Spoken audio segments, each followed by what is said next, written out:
welcome you to campus and say we are appreciative that you're here taking advantage of this very informative and what I hope will be, at least talking to the moderators, a very spirited conversation tonight. I also want to say thank you to USA Today for organizing these events across Tennessee and for your interest in holding the Nashville event here at Lipscomb. We're pleased to serve as the host tonight. Forums like this are important for a variety of reasons, but most importantly, it's to create an informed votership. And so we're thrilled that you've come out and are seeking to be knowledgeable about issues and are supporting candidates who are here. I want to introduce to you Michael Anastasi, who will help us get tonight's program started. Tonight we will introduce Michael as the editor of the Tennessean since November 2015. In this role, he also serves as the South Region editor for the US Today network. He oversees operations and strategies of more than 20 newsrooms across 5 states, Tennessee, Alabama, Mississippi, Louisiana, and Arkansas, and serves about 26 million unique monthly visitors to their websites. During Michael's tenure, the Tennessean has won several accolades, including the 2018 General Excellence Award from the Tennessean Press Association and the state's Outstanding News Operation from the Tennessee Associated Press in 2017. Michael came to Nashville from the Los Angeles News Group, which received numerous national accolades under his leadership, including the 2015 Pulitzer Prize in Local Reporting. During his tenure as Senior Vice President and Executive Director, the group also received the Scripps Howard Award for Community Journalism, the National Headliner Award for Investigative Reporting, and the APME First Amendment Award, the Sigma Delta Chi Awards in Environmental Reporting and Editorial Writing, and 2 General Excellence Awards from the California Newspaper Publishers Association. He is a graduate of California State University, Long Beach, where he won a Hearst Award as a student, and where today he serves on the Department of Journalism and Public Relations Advisory Board. He previously served as managing editor of the Salt Lake Tribune in Utah and sports editor of the Los Angeles Daily News, and he's worked as a reporter and editor throughout California. He's a longtime advocate for diversity in the industry and founded APSC's Diversity Fellowship Program. I'm also pleased to share that Michael graduated with a Master of Arts in Leadership and Public Service in 2020 from right here at Lipscomb University. So I'm pleased to introduce Michael Anastasi, my friend and the person who will take over the program tonight. Thank you.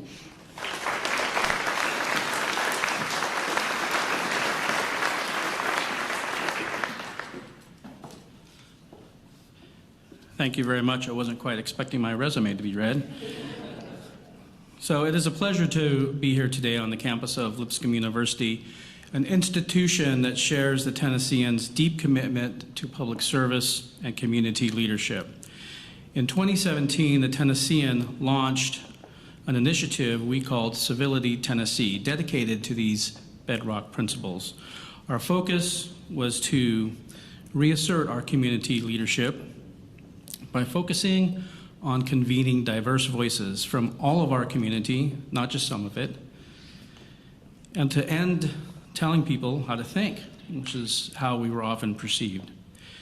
We believe the community yearns for spaces where real and respectful debate and discussion can take place, an alternative to what we believe are the destructive and abusive ecosystems of social media, cable television, and echo chamber websites. Since Tennessee's founding, its people have played an outsized role in national leadership, and we believe we can model a better way today while acknowledging that often the most important conversations are the hardest. One of our very first partners back in 2017 was indeed Lipscomb, so we are pleased to be here again this evening in partnership with the College of Leadership and Public Service. So, on to the main event. We invited all congressional candidates from this area to attend tonight. Not all of them chose to accept our invitation. Those include, in no order, Beth Harwell, Jeff Bierlein, Timothy Bruce Lee, Andy Ogles, Kurt Wenstead, John Rose, and Mark Green. Someone told me a long time ago, though, when you have a party, to focus on the people who are there. And so that's what we'll be doing tonight. I also want to note that we invited Governor Bill Lee to be here this evening, and he declined, although he did participate in our first forum last week on the campus of University of Tennessee, Knoxville. And I made up for him not being here tonight I told him I'd question him for 20 minutes, and I did 40. So thank you to the governor. And we have 4 more forums that will be taking place in partnership with the University of Tennessee in June and July. And those will be on the Martin, Memphis, Chattanooga, and the new Southern campus. So tonight's moderators, allow me to introduce to you Cameron Smith, columnist from the Tennessean, and Dr. Michelle Steele, Associate Dean here at Lipscomb University. Thank you.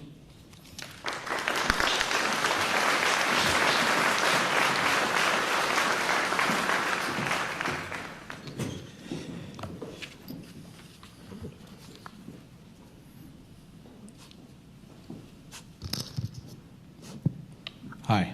Hello. Oh, good. There You're they are. there. You want to start with the bias? Oh. We're going to tell you about the format first. First of all, thank you for showing up. It really means a lot to us that you're here.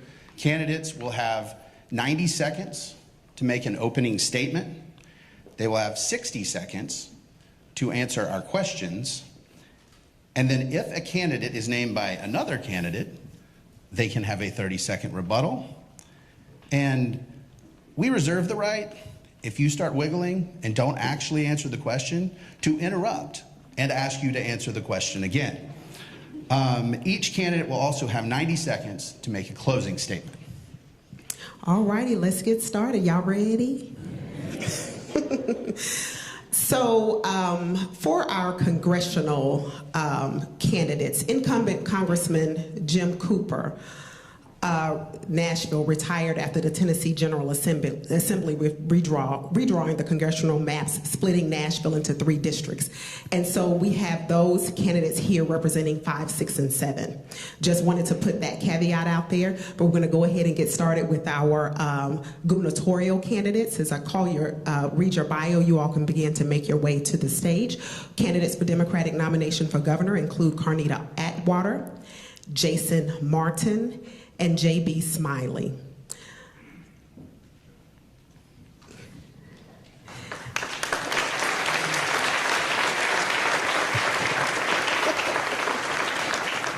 Dr. Carnita Atwater is a native of Mississippi and a longtime West Tennessee resident. She is a former nurse and a community leader as part of Memphis's new Chicago Community Development Corporation.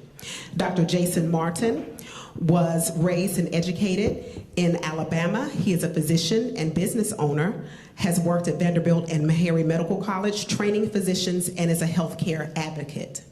Councilman J.B. Smiley is a lifelong Democrat, lawyer, author, and currently serves on the Memphis City Council.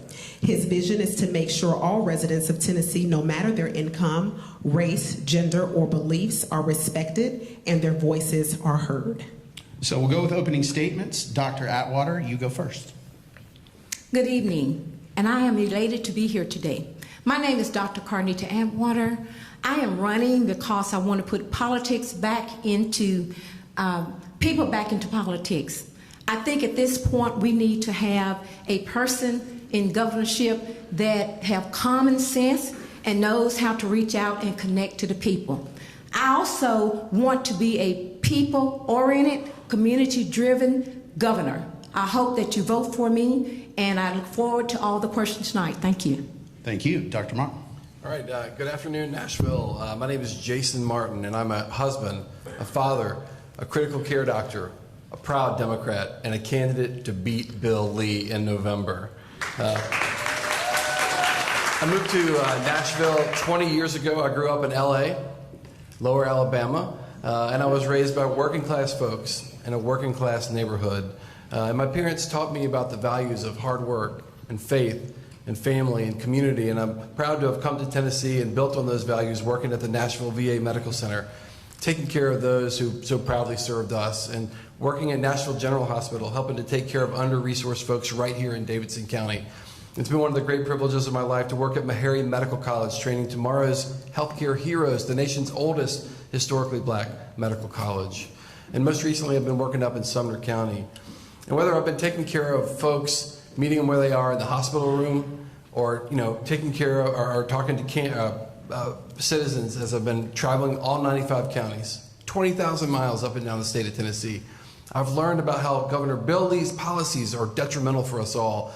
We've got broken bridges and roads in disrepair. We're 11th in the nation when it comes to infant mortality. A baby dies every 15 hours. We lead the nation in medical bankruptcies and hospital closures.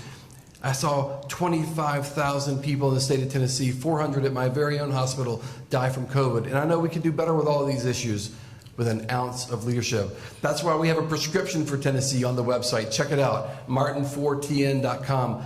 Our website, among the candidates on the stage tonight, is the only one where you can do more than just volunteer and donate. You can learn about our policies. Thank you. Thank you very much. Councilman Smiley.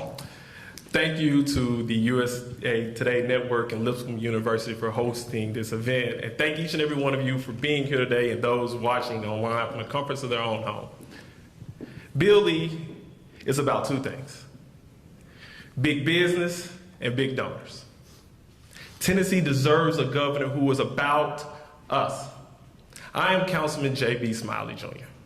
I spent my entire life in service. I learned those values in the days of my youth from my father. He always told me service before self. And I took that concept and I decided to go to law school so that I can put myself in a position to serve the folks in my community. And with that in mind, I took a look across my district and realized people were struggling. They needed someone to step up and lead. So I decided to run to serve on the city of Memphis council. And because of that, I've been able to bring people together, have difficult conversations, but move our city forward. And that's why I'm here today. As I look across the state, some of those same issues in the city of Memphis, you know the issues: a crumbling infrastructure, an education system that is failing our students. And to make matters worse, this current administration has exacerbated those issues, but in addition to that, they've added new issues: banning books, banning abortion, and allowing developers to come in our community to build but misplacing us. We deserve a governor who cares. We deserve a governor who is for us. Actually, to support our campaign. Thank you very much. Visit JBSmiley.com. We appreciate it. So, yeah, feel free. So when Dr. Steele and I were talking about this, we've been to a lot of political events that are very pro-good and very anti-bad. And so we wanted to ask real questions. And so she decided to let me ask the first 3 specific questions so you will like her a lot more. See how I did that? I took the liberty of checking out your social media accounts, seeing what you've said on the record, that sort of thing, and came up with a couple of questions. Dr. Atwater, you get to go first. On your Facebook page, you seem to support a ban on 18-year-olds owning guns of any kind. Is that an accurate depiction of your views? When should legal adults be allowed to own guns? And what kind of guns do you believe should be banned that are currently allowed?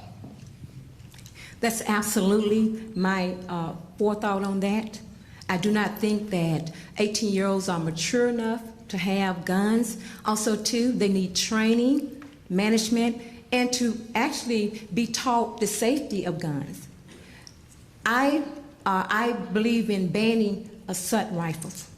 I think that we all have the right to bear arms, and I'm not against the Second Amendment, but I think that we need to go back and have sensible gun control in order to keep guns from out of young people's hands. I live in a community where I have gun violence with gang members. Any given day, you may have a gang start shooting, and children have to run for cover. And so I work with the gang members, I work with the drug dealers in that community. So I have boots on the ground, and I think I would make a good governor because I can work with all walks of life. Thank you very much. You're welcome. Okay, Dr. Martin. Yes. On your website, I did go to it. You support expanding the types of identification allowed to vote. What kind of identifications did you have in mind? And what would you do to help voters have a higher level of confidence in election results? So voting rights are just fundamental to democracy.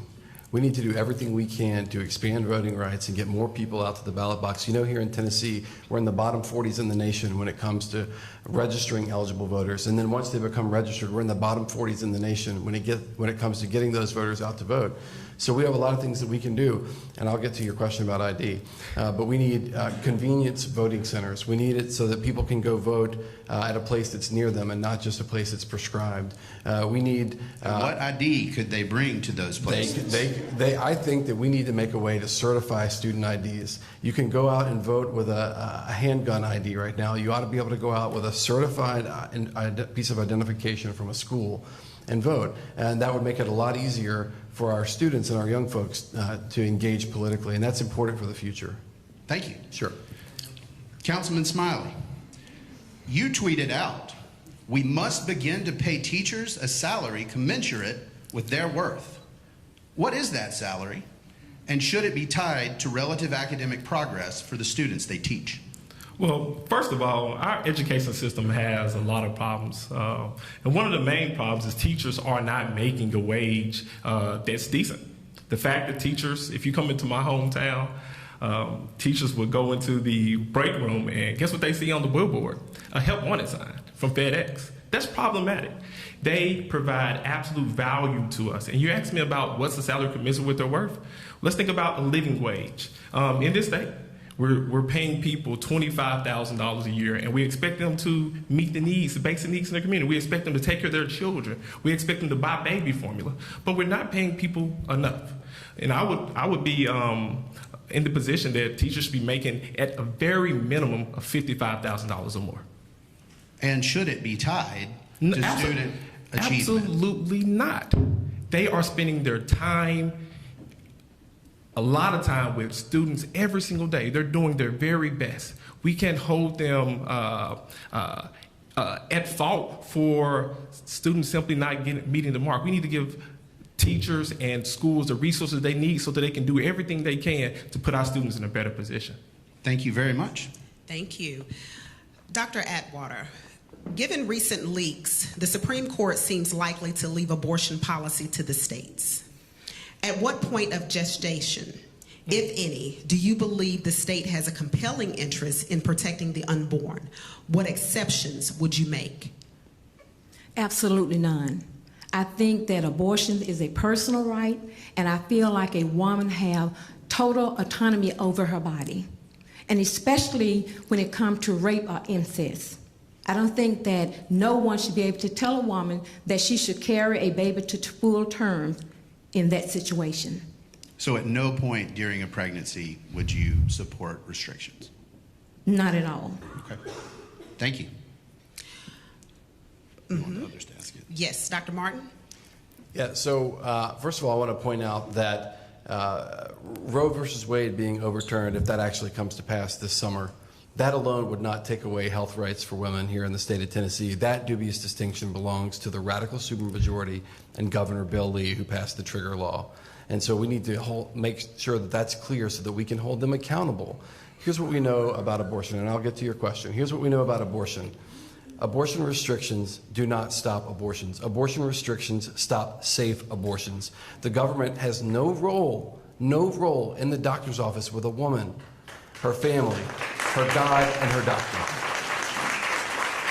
Thank you. Councilman Smiley?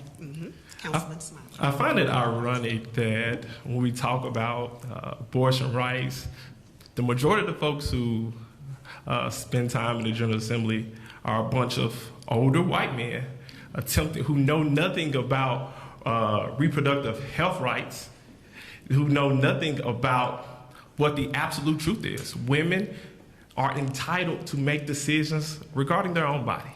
And I agree with Dr. Atwater. At no point in time will I believe that a ban on abortion is accurate. You know, we don't have the experience of carrying a child. We'll never know what it's like. That distinction belongs to women. Women should be given the right to choose. Thank you. Dr. Atwater, given that replacement theory is being popularized in the media, what is your plan to protect your constituents that are impacted by replacement theory? When I entered this race, I did a questionnaire, and I submitted about 20 questionnaires across the state of Tennessee. And from that questionnaire, I built my platform, my political platform. So most of my constituents did not feel like that was any concern at this point. Okay. Dr. Martin? Sure. Yeah, I've traveled to all 95 counties. I've been to, I've met thousands and thousands of Tennesseans, and this is not an issue that comes up on the trail. I think that the whole concept of replacement theory, just like the concept of critical race theory, is a distraction. They want you talking about divisive social issues rather than looking at the fact that your roads are crumbling. They don't want you talking about the fact that rural Tennessee has lost, more hospitals in Tennessee than any other state in the country. They don't want you talking about the fact that without access to health care, we're breaking our families with medical debt. They don't want you talking about the fact that we're 46th in the nation when it comes to funding our public schools. And so they throw these distractions at us. We need to be supportive of our immigrant community. I think the immigration is one of the ways that we work through the worker deficit that we have in this state. Unemployment is less than 3%. We have more than 200,000 jobs open in the state of Tennessee every month. We need immigration to help us solve these problems. And Councilman Smiley? We spend so much time talking about national issues, but not enough time talking about how we can improve the life of folks in Tennessee. Yeah. And if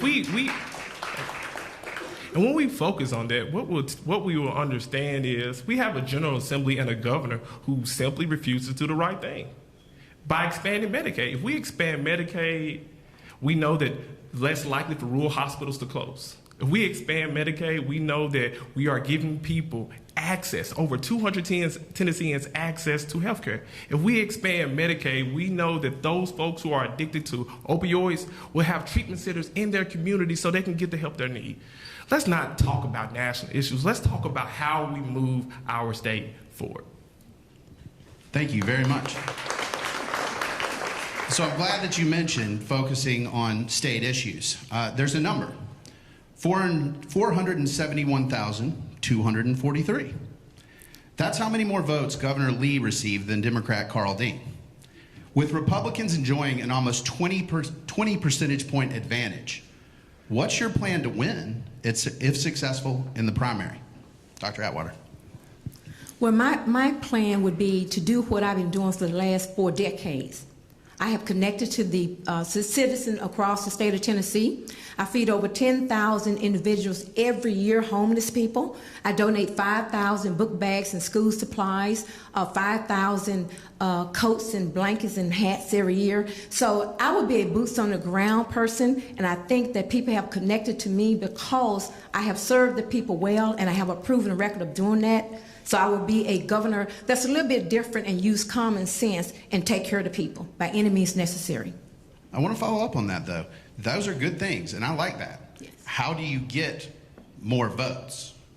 Okay. I will get more votes because, again, with my questionnaire, addressing the issue that they want to address and going to different, across the county. But what I have done with my campaign, not only have I went out to speak to the people, I have also served them at the same time, like Waverly. When I went there to campaign there, I also had taken 5,000 bottles of water, fruit juices for the children, and toiletry. So I'm a hands-on person, so that's what makes me unique and different. Thank you. Dr. You're Martin. welcome. You know how you win this race? You go out and you do the work. You go out and you meet people where they are, and you find out what the issues are that are important to them, and you identify the issues that bring us together.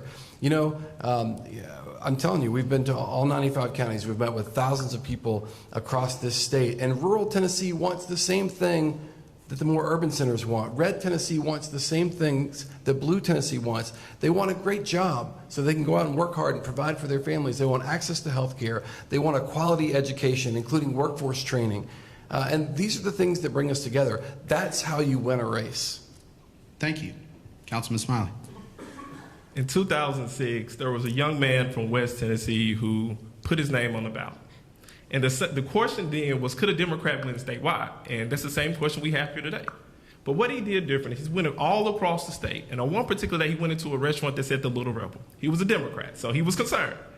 He walked into the restaurant, and just like you can imagine, no one in there looked like him. Everyone was concerned. But guess what he did? He sat down at the table and had conversations with people. How do we win is your question. We win because we go into communities who don't look like us, that folks tell us that they don't vote for a particular Democrat because they believe a certain way, and we talk to them about the issues.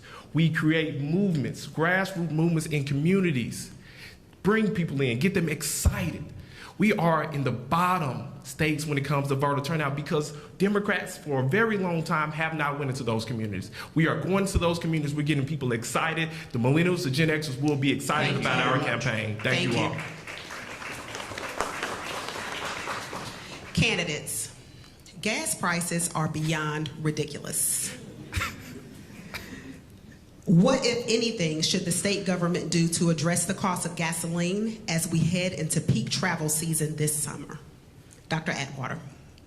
Well, as we know, I don't think that on a state level that we can regulate gas prices, but I think that we can also put funding into households and release that money for the needed families so that you can cover other expenses so they can afford to have buy the gas. So if you gave them money for clothing and affordable housing and food, then I think they could kind of juggle their budget around. Dr. Martin?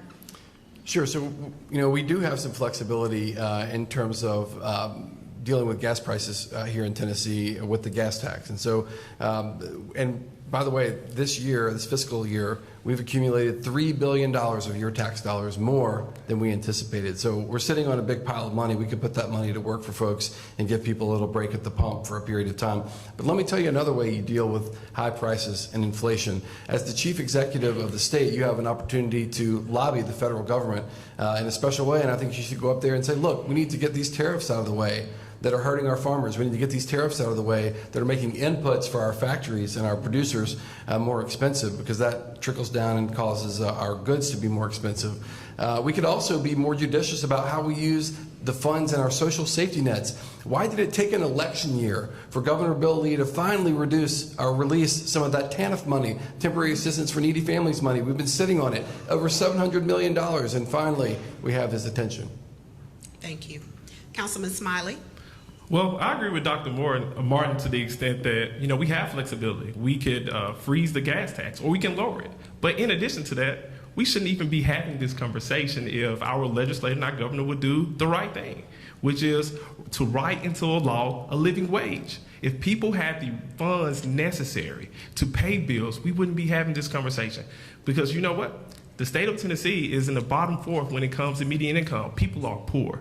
We are in the bottom states when it comes to child poverty. People are poor. It's time for us to establish a living wage so that people can have the resources necessary to pay their bills and to pay prices at the pump.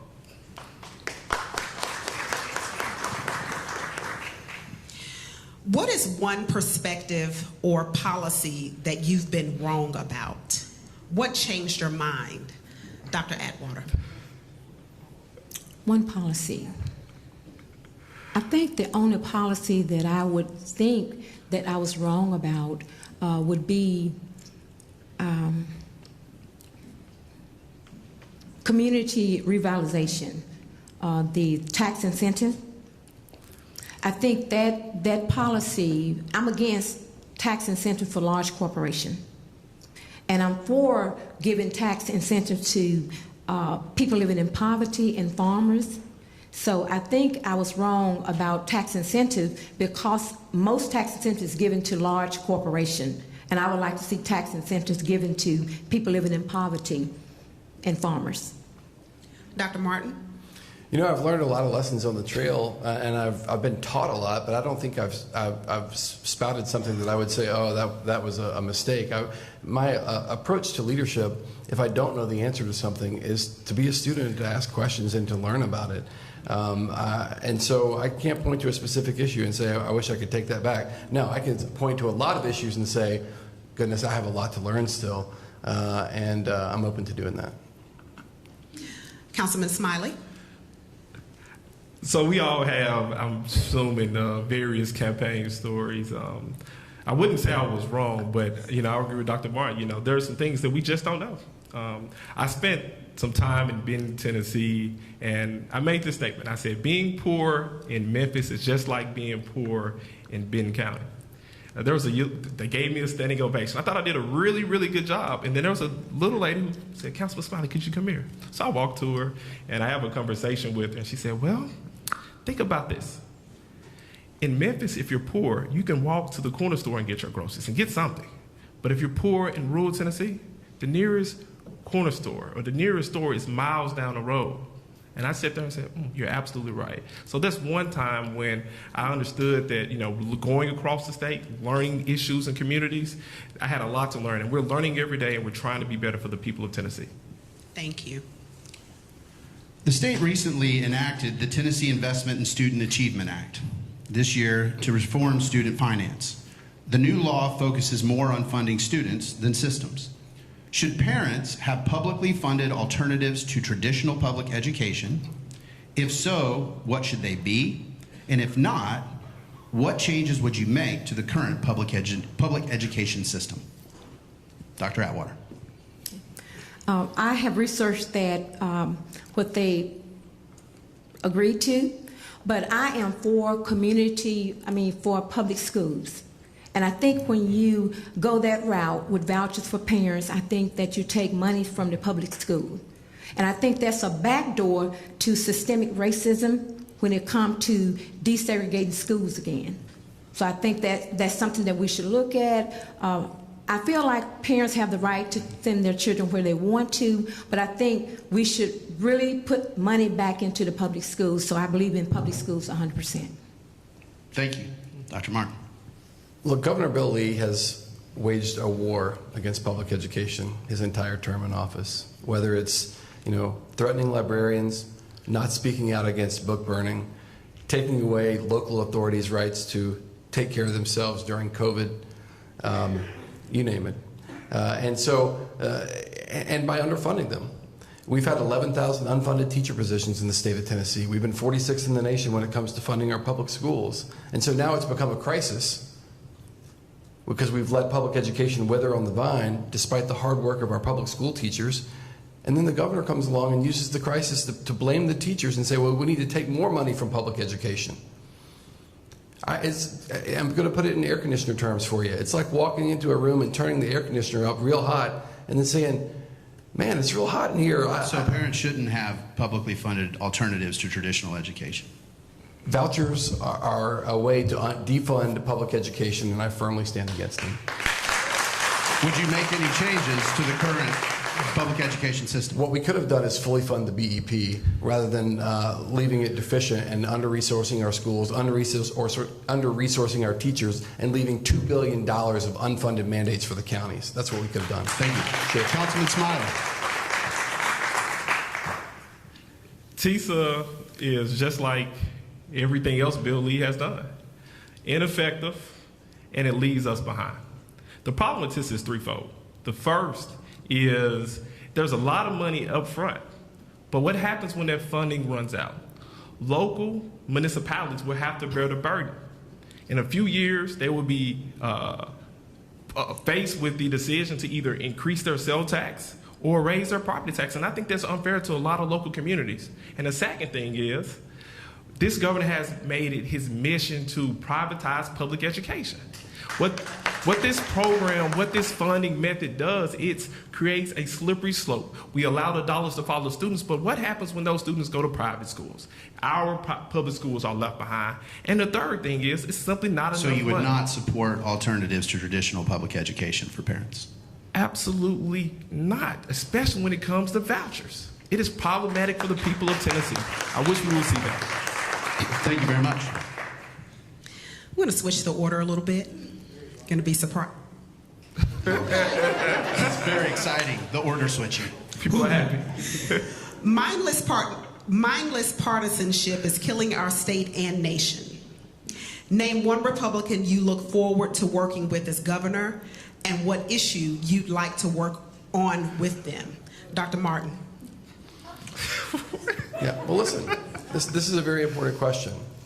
The tenor of politics in this country is tearing us apart. I said this at the end of our last debate. We need to turn the volume down and find a way to work together. So do you know who I'm looking forward to working with? Speaker Cameron Sexton. Because if you can't reach across the aisle and work with the leadership on the other side, you're not going to be an effective leader. You have to be willing to listen. You have to be willing to compromise, not your values, but you have to be willing to compromise to get things done for the people of Tennessee. And that's what everybody wants. That's what everybody expects their elected leaders to do. Councilman Smiley. Well, I have some practice at this. I'm currently a nonpartisan elected official. That means the folks who serve on the city council with us they come from all different backgrounds. And what I'm proud to say is that every piece of legislation that I sponsored myself has been supported by Democrats, Republicans, and independents alike because they understood the role of government, which is to provide for the general welfare of its people. And when you keep that But the question idea, was, I'm getting to it. As governor. I'm getting to it. Thank you. And as governor, one of the Republican legislators I'm looking forward to working with is someone who represents my hometown of Shelby County, Kevin Funn. Because if we can work together to move the needle in Shelby County, I know we can do it across the state. Dr. Atwater. I believe in diversity and inclusion. So actually, I'm looking forward to working with all of them. But the main one I'll be looking forward to is Brian Kelsey. Ooh. You talk about why? I lived in Germantown, and the mindset is very antiquated. And also, I think that my personality and my temperament could bring him to move forward, to think in a different light. And I believe in the hope of all people, so I know that all people can change, so I would love to work with him. Thank you. You're welcome. So a lot of public policy issues have a champion, whether it's big business or, you name it, union interest, whatever. There's advocacy there. One of the areas that is a challenge and is something that's very close to my heart and my family's heart is the issue of fostering and adoption. They're often overlooked. What policy changes would you make as governor to encourage fostering and adoption in Tennessee? Councilman Smiley. Well, I was raised by a social worker, and my mother was also one of the managers of the group home. So every weekend, you can imagine there were so many individuals in the foster care system frequenting our home. What we know to be true, and what I learned in the days of my youth, those young people, after they age out of foster care, they have no support. The only support they had was my mother, Jackie Smiley. So one of the policies that I would make a change to was making sure that we're supporting those young people, because they're still children, y'all. They're still children. We need to support those young people when they move from 18 to 21, so they have the ability to be productive citizens in this state. Thank you. Thank you. Thank you. Dr. Atwater. This is in my ballpark. I have fostered over 90 children in my household. Wow. And I have 125 children in my community today that I work with. One of the things that I would do in the foster service would be to address the mental illness, the trauma that they experience, and also do a wraparound program for the parents and the grandparents so that we can bring the families back together. Thank you. Dr. Martin. You're welcome. Yeah. I think that we need to be deliberate about saying that families come in different flavors. There are different types of families. Right now, there is legislation on the books that makes it hard for people of certain religious groups to adopt. There are laws on the books that attack LGBTQ plus community members in our state. We shouldn't have those laws on the books, and so I would be an advocate to get those removed. We ought to have fair adoption laws. We ought to have everybody measured by the same criteria and the same standards when we're trying to decide where to place these children. Thank you. If I'm reading lips correctly, we are at the end of this session. Thank you so much. Thank you all so much for your time. You're welcome. Another 90 seconds. You have your 90-second ending. Ending. Until next time. Your closing argument. Closing. Dr. Martin. Sure. Thank you all so much for the opportunity. Thank you all for hosting and asking such great questions. I just want to say, people often ask me, what have you learned through this experience? I've not been in politics before. I've not sat up in front of a bunch of people and answered questions like this before. What have you learned? And I tell them, I've learned that we have much more in common than that which seeks to divide us. And that's experiential. That's after visiting every corner of the state from Memphis to Mountain City. You know, everybody wants the things we've talked about before: healthcare, a great education, a chance to have a great job, a clean environment. That is the role of government, not to tell you what to do. The role of government is to help us solve big problems together so that we can achieve those goals. In our campaign, we believe strongly that whether you live in Memphis or Mountain City, no matter how much money you have in the bank, no matter who you choose to love, Tennessee should be the land of opportunity for you, and I really hope that you share that vision. Check out our website. It's www.martin4tn.com. I would be honored to earn your support. Thank you. Thank you. Councilman Smiley. Thank you all for the opportunity. Thank you for bearing with us. I know this forum was quite lengthy. There's a saying that we all should adopt. It was said by Angela Davis. I will not accept the things I cannot change, but I will change the things I cannot accept. I think what unites us here today is there's a lot of things in the state that we simply cannot accept. We cannot accept a failing education system that's not putting our children in a position to do well. We cannot accept our legislator and our governor refusing to do the right thing by expanding Medicaid to make sure that rural hospitals are not closing. We cannot accept a government that, for some reason, won't accept the undisputed truth that women should have the right to make decisions regarding their bodies. Thank you. Oh, I was that was a very long pause. It's okay. But what I would tell you is this. Our campaign is built on service, built on making Tennessee better for every single person in the state. Regardless if you're a Republican, regardless if you're a Democrat, it's about putting people in a better position. What I'll ask you all to do is to go to our website, visit votejbsmiley.com, ask for your prayers and your support. Thank you all so much. I'm just waiting to make sure. I'm good. Dr. Atwater. Yes, thank you for the invite. My name is Dr. Carnita Atwater, and I want to be a common sense governor. I have a proven record of what I can do for the people. I didn't just have a dream when I ran for governor. I have been all over the state of Tennessee 2 or 3 decades ago.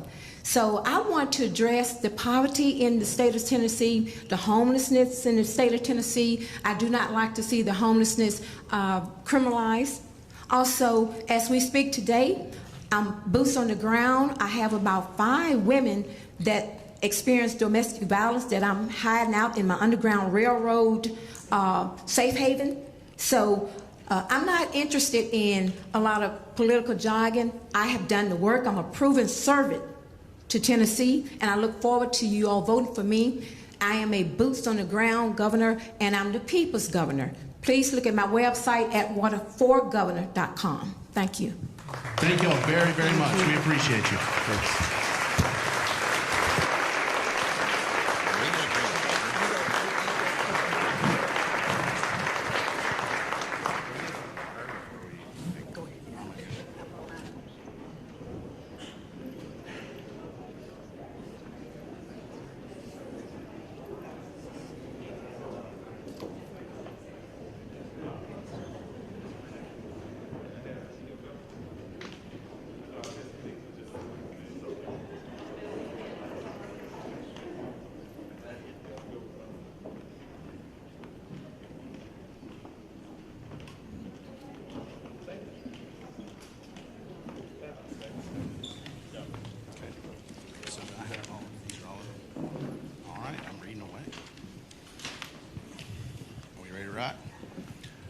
All right. Incumbent Congressman Jim Cooper retired after the Tennessee General Assembly redrew the congressional map splitting Nashville into 3 districts. District 5, where Lipscomb is in southwestern Nashville, and including other areas such as Columbia. District 6, which includes the eastern part of Davidson County and communities including Cookeville. And District 7, encompassing North Nashville and including communities such as Clarksville. We have with us several candidates tonight. I'll introduce them in alphabetical order with their bios. First, we have Jenny Bachler. Is a retired business owner. She decided to run for Congress to defend we the people and future generations from the far left radicalization. She plans to defend liberty if elected to Congress. Natisha, our Miss Brooks, is from rural Upshur County in Gilmer, Texas. In 1989, she came to Tennessee. She resides and owns a homeschool academy for special needs, autism, and learning disabilities. Timothy Bruce Lee served as a paramedic and first responder in the aftermath of the 9/11 tragedy.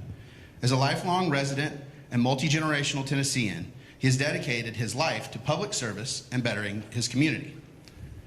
Robbie Starbuck is an award-winning filmmaker, political activist, and a Republican commentator. Robbie was born in America, but he sees political activism as a duty because his family had everything stolen from them by the communist Castro regime in Cuba. While Starbuck qualified for the GOP ballot, he was removed by the party, and he is contesting his removal in court. Stuart Parks is a Tennessee Christian conservative born and raised in Nashville, Tennessee. Real estate broker and owner of several real estate-related companies in Tennessee. He graduated with an economics degree from Ole Miss with a minor in business administration. Trace Whittam has worked as a policy and research analyst at the Tennessee General Assembly.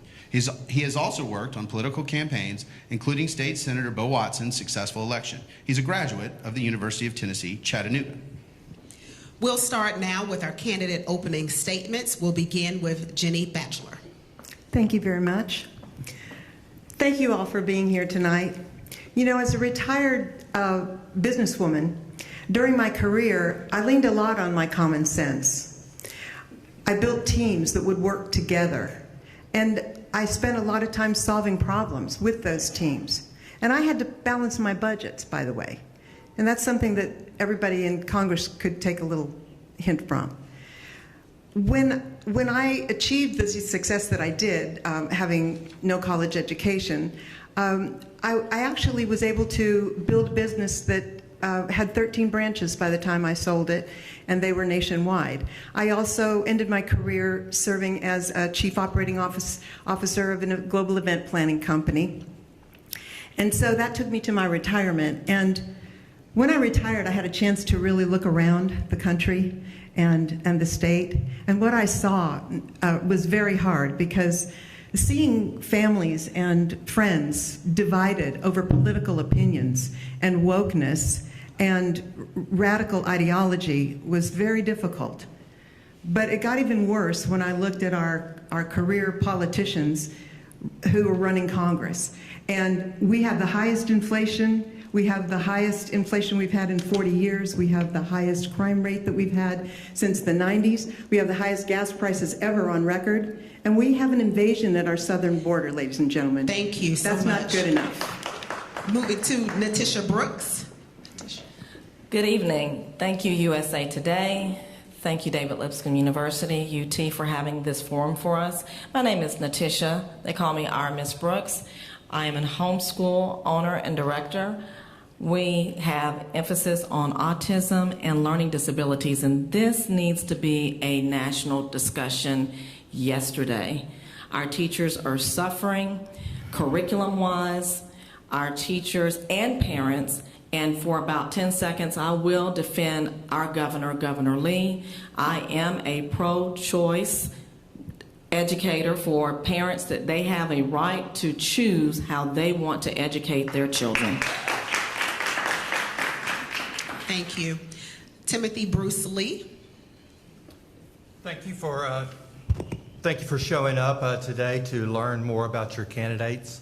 Thank you for Lipscomb University for hosting this. It's been a great time that we're having here. Let me tell you a little bit about myself. My name is Timothy Bruce Lee. I'm a paramedic. I'm a father, a husband. My career started at 9/11. I stepped up after the attacks and went in and helped my brothers and sisters. I continue that. Hurricane Katrina, I volunteered. The May 5,500 year flood? Volunteer. I volunteer to help our firefighters and our paramedics coping with stressful situations. I'm trained to go into an active shooter situation with the law enforcement. I voluntarily step up to do all this. Why? Because I care about my community. I care about my country. As a congressman, I will continue to step up, and I ask for your support. Thank you. Stuart Parks. My name is Stuart Parks, and it is an honor to be here. I'm born and raised in Nashville, Tennessee. I'm a Tennessee Christian conservative. I had several relatives that graduated through Lipscomb University. I had to think about it for a second, because when I grew up, it was called David Lipscomb University, and they changed the name. Like I said, I'm a Tennessee Christian conservative. I am strongly in favor and pushing to end abortion forever. I'm the only one in this race. God bless you. God bless you. I'm the only one in this race that does not recognize the Joe Biden administration. We all saw what happened on January 6th. I'm sure we'll discuss it tonight. That election was stolen. Joe Biden is not your president. God bless you. Kamala Harris is not your vice president. Ketanji Brown Jackson was illegitimately nominated to the Supreme Court. And you let me in November, I'll have articles of impeachment introduced so fast that I'll have them removed from their respective offices. So God bless you. God bless you. Robbie Starbuck. Thank you for having me in. Thanks for having me. I'm Robbie Starbuck, runner for the 5th District, and I'm a pro-life Christian conservative. And I was a small business owner and filmmaker when I came out in 2015 and endorsed President Trump. I did it in an industry where that was not a popular thing to do, but I did it because it was the right thing. And I knew it was the right thing because my family survived leftism in Cuba when they lost everything, but they did get to leave with their lives. Leaving with their lives, they were able to teach me here in America about what they went through and the signs to look out for. And unfortunately, a lot of those signs, the flowery sales pitch for socialism that we see happening throughout our country right now, is exactly what happened in Cuba. And then the rug got pulled out from under hardworking people and they lost everything. Families were brutalized. That same sales pitch is happening in America now, and we need good people to step up, because if good people had stepped up in Cuba, enough of them, communism would have never taken over. And so I felt the duty to stand up for my children, for my family, for my ancestors in Cuba who lost everything. And that's why I'm running for Congress, because we need strong people who are going to stand up and who are not going to waver at any turn. I'm willing to take the attacks. I've taken them from CNN and all the other media outlets already, even from some people in my own party. And I'm willing to take them for you. And that's what I think we need in the 5th District, is a leader who is willing to take any arrow for the people of this district and not serve corporate interests, which is why I have not taken their money. Somebody bold enough to say what we need to do for this district, not what we need to do for the companies who are funding the campaign. Thank you. Trey Whittem. Good evening, everyone. I'm Trace Whittem. I started my journey back in 2006 on a college campus. At that time, our country was facing a similar situation. We had high gas prices and we were in war. And much like on college campuses, you're challenged for critically thinking, which is a rarity these days. But my truth was being challenged. And there's something inside you when what you know to be true is challenged. You have a choice to make. You either stand up and say something, or you just let it pass. And I chose to stand up and say something. I'm a communications major. Broadcast journalism was the deal. That's film and television was what I studied to do. So thank you to the USA Today for putting on this forum. But after my activism on campus, I had an opportunity to go serve our state legislature in the Tennessee Senate. And again, it was an opportunity for me to educate myself. I never wanted to be a person in front of the camera that didn't know anything behind the camera. And so I also, in the same idea, I didn't want to be someone running for office one day that just could say a bunch of quick whips and no political consequence. I wanted to understand how legislation was made and understand the legislative process. So I took 11 years and did that in the Tennessee Senate. With that, you know, those same great challenges, we have other great challenges that have risen after 2020, and I believe it's time that we stand up and rise to that occasion. And I would say that Congressman Cooper understood that he represented a generation that is now past, and so I'm willing to step up as a good person and lead. Thank you very much. Y'all saw the deal. You know how this goes. I'll tell you, if you like to filibuster, don't. Because I have so many questions, and the shorter and more succinct your answers are, we get to ask more questions. You get 60 seconds, though, to answer them, and you get a 30-second follow-on if we ask that. And in the event that you're named by another candidate, you can also have 30 seconds. So, first question. You know which district they're running from? We got 3 districts. You don't really know which ones they're running from. This is all 5. So this is District 5. District 5. All of them running for 5? Yes. And that's all half I of mean, us. unless someone's lost. Minus a few, too. And that's only There's half of us. actually more that aren't here. Yeah. To be fair, it was just me until they redistricted. Yeah. So these are the Republican candidates for District 5. That's false. We're going to start with Jenny Bachler. Americans are facing record high inflation, and while the economy is doing well in terms of unemployment rate and growth, many Americans feel hurt by gas and grocery price increases. If elected, what would you do to help the average American? Well, I would say that the first thing we need to do is become energy independent. We need to produce our own oil so that we don't have to turn to unfriendly countries to supply us. I think that would put us in a much better situation as far as the prices of oil were involved, and that would start to come down, and the inflation in general. My sources in freighting tell me that the biggest problem with the supply chain and everything else that involves our inflation right down the line is gasoline prices. It starts with the truckers, and it passes down through the domino theory all the way to your pocketbook. Thank you. Natisha Brooks. Thank you for the question. We need to finish the pipeline. We've got to get that done. That's first and foremost. A Dollar Tree being now $1.25, it's all being passed down to us, to the truckers, to the average consumer. So if elected, the first thing, and really the only thing to be energy independent, is to get back to fracking and get back to finishing the pipeline. Thank you for the question. Timothy Bruce Lee. Dealing with inflation and unemployment, well, first of all, unemployment, if you go into any kind of grocery store, gas station, restaurant, and ask the manager about unemployment, they're just going to laugh at you and say, we can't even get people. And that's the problem with unemployment, is people do not want to go back to work.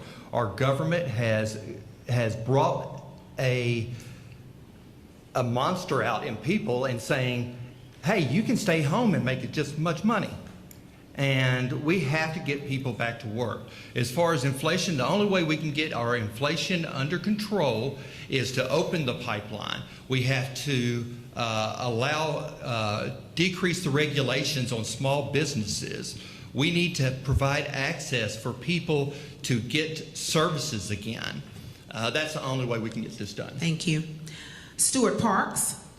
So we saw what happened, with the election November 3rd, 2020, and then they stole, and then you saw what happened January 6th, and they pushed the fraudulent ballots on through. So I'll tell you this, Joe Biden and them, they're doing this on purpose. You see what happened, well, first of all, they sent $40 billion to Ukraine. You elect me, we will not send the Ukrainian government a single dime. We can't even get $4 billion to protect our border, so we're just printing money. So what would you do to help the average American? Well, so I'm getting there. So we're printing money, $40 billion, throwing it to Ukraine. We're not even investing in our own economy, and inflation's going up, just draining people's wages, your retirements. I mean, it's been sucked up with the inflation. So, and your cost of living is terrible. So, and everyone's mentioned it too. I know the bad things. What are you going to do about it? Well, we're going to finish the Keystone Pipeline. You saw what happened in Russia when they wanted to punish them. They, stopped the pipeline. Well, Joe Biden's essentially punishing us by cutting off our Keystone Pipeline. So we got to be energy independent. I say we need to be an energy superpower and, be a source of energy throughout the world instead of relying on dictators to do that. So build the Keystone Pipeline, stop the runaway inflation, and stop sending money to other governments. Thank you. Robbie Starbuck. Yeah, so we've got a supply side problem, and it's a big part of the inflation problem, and it's that we're manufacturing everything all over the world instead of manufacturing it here. And so we've got to make it a priority to reinvigorate the manufacturing part of our country and to get people working there. That's going to also help with unemployment. But on the flip side of that, obviously, energy is a very clear problem. We've got to produce energy here. We've got to drill for oil on American soil. And, you know, I think that's kind of a no-brainer. But when you look at everything the Biden administration's doing, the real no-brainer is get on that budget committee and put a stop to these insane omnibus bills that are filled with 5,000 pages that most of the representatives have never read. Someone who's in their early 20s, who's their aide, has read about 6 pages of it, and another 20-year-old aide has read another 6 pictures, and then they've dictated to them, oh, it says just about this. That's not a way to run a country. And so we've got to get our budget under control, and I think that one of the places we can do that is try to get on the budget committee and make a real difference in where we're spending our money, because there's so much waste. I mean, I don't know if you guys have ever seen Senator Rand Paul's Waste Wednesdays. Read it. I have seen his Waste Wednesdays. Sorry. Trace Whittem. Yeah. You know, obviously we have to be energy independent, but we're really living at a time where things are changing rapidly. So not only do we just need more oil and we need to drill here, but we need to be incentivizing companies and new disruptors in order to create new jobs for energy independence. You know, the other thing we need to do is we do need to look at the budget. This country is clearly spending us into debt that's not even there yet. So it's very important that we start re-examining our budget and prioritizing what actually is going to bring us to the next stage. You know, what we do here in Tennessee is we balance our budget, and we go through what's important to Tennesseans. If you check the checkbook, you'll find out the values. And so we need to start looking at what common people are buying. You know, when they go to the store and the price of milk is outrageous and the gas pump is $5, you got to start figuring out what ways that we can incentivize people in order to put more money in their pocket and quit spinning us into oblivion. Thank you very much. So I'm a policy nerd, and I heard a lot of we need to drill, get more oil out, do this sort of thing. I'm going to run a hypothetical by you, and I want to get your responses to this quickly if you can so we can move on. I'm an oil company, and I see the price per barrel of oil.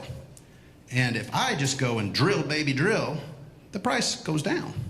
And I want to make money. I want to make a lot of money. And so what is your plan to incentivize those companies to drill more so that the price goes down in a way that will be successful? Because anybody can say, we need more drilling, we need more pipelines. The economics of the situation is that the oil companies that drill for the oil and make the gas want to make money. So what is your plan to get that price per barrel of oil down? We'll start with Trace. Yeah, it's very interesting. You know, Democrats always seem to be against this, but do you notice when Democrats are in control, the price of a barrel of oil goes way up. So they like oil and they enjoy the high prices. You know, look, there's something, we incentivize these companies for a good public-private partnership. I mean, we like when private business goes out and does the job, and so we incentivize them because we believe it's for the good of our common people. So we've got to relook at the incentivizations that we give these companies, but we also got to hold them accountable and say, look, we appreciate that you're bringing us oil, but you've got to do it better and more efficient and within a time frame so we can actually control. So you want to provide taxpayer incentives to reduce the cost of oil? No, I'm saying we need to re-look at the tax incentive that some of these oil companies get and see if it's actually serving us. And if it's not, we need to re-examine that and find a better solution. But again, we do incentivize these companies, but we're not measuring what are we getting back, but we do see the prices going up. So I would certainly look at that. But that's... Thank you. Mr. Starbuck.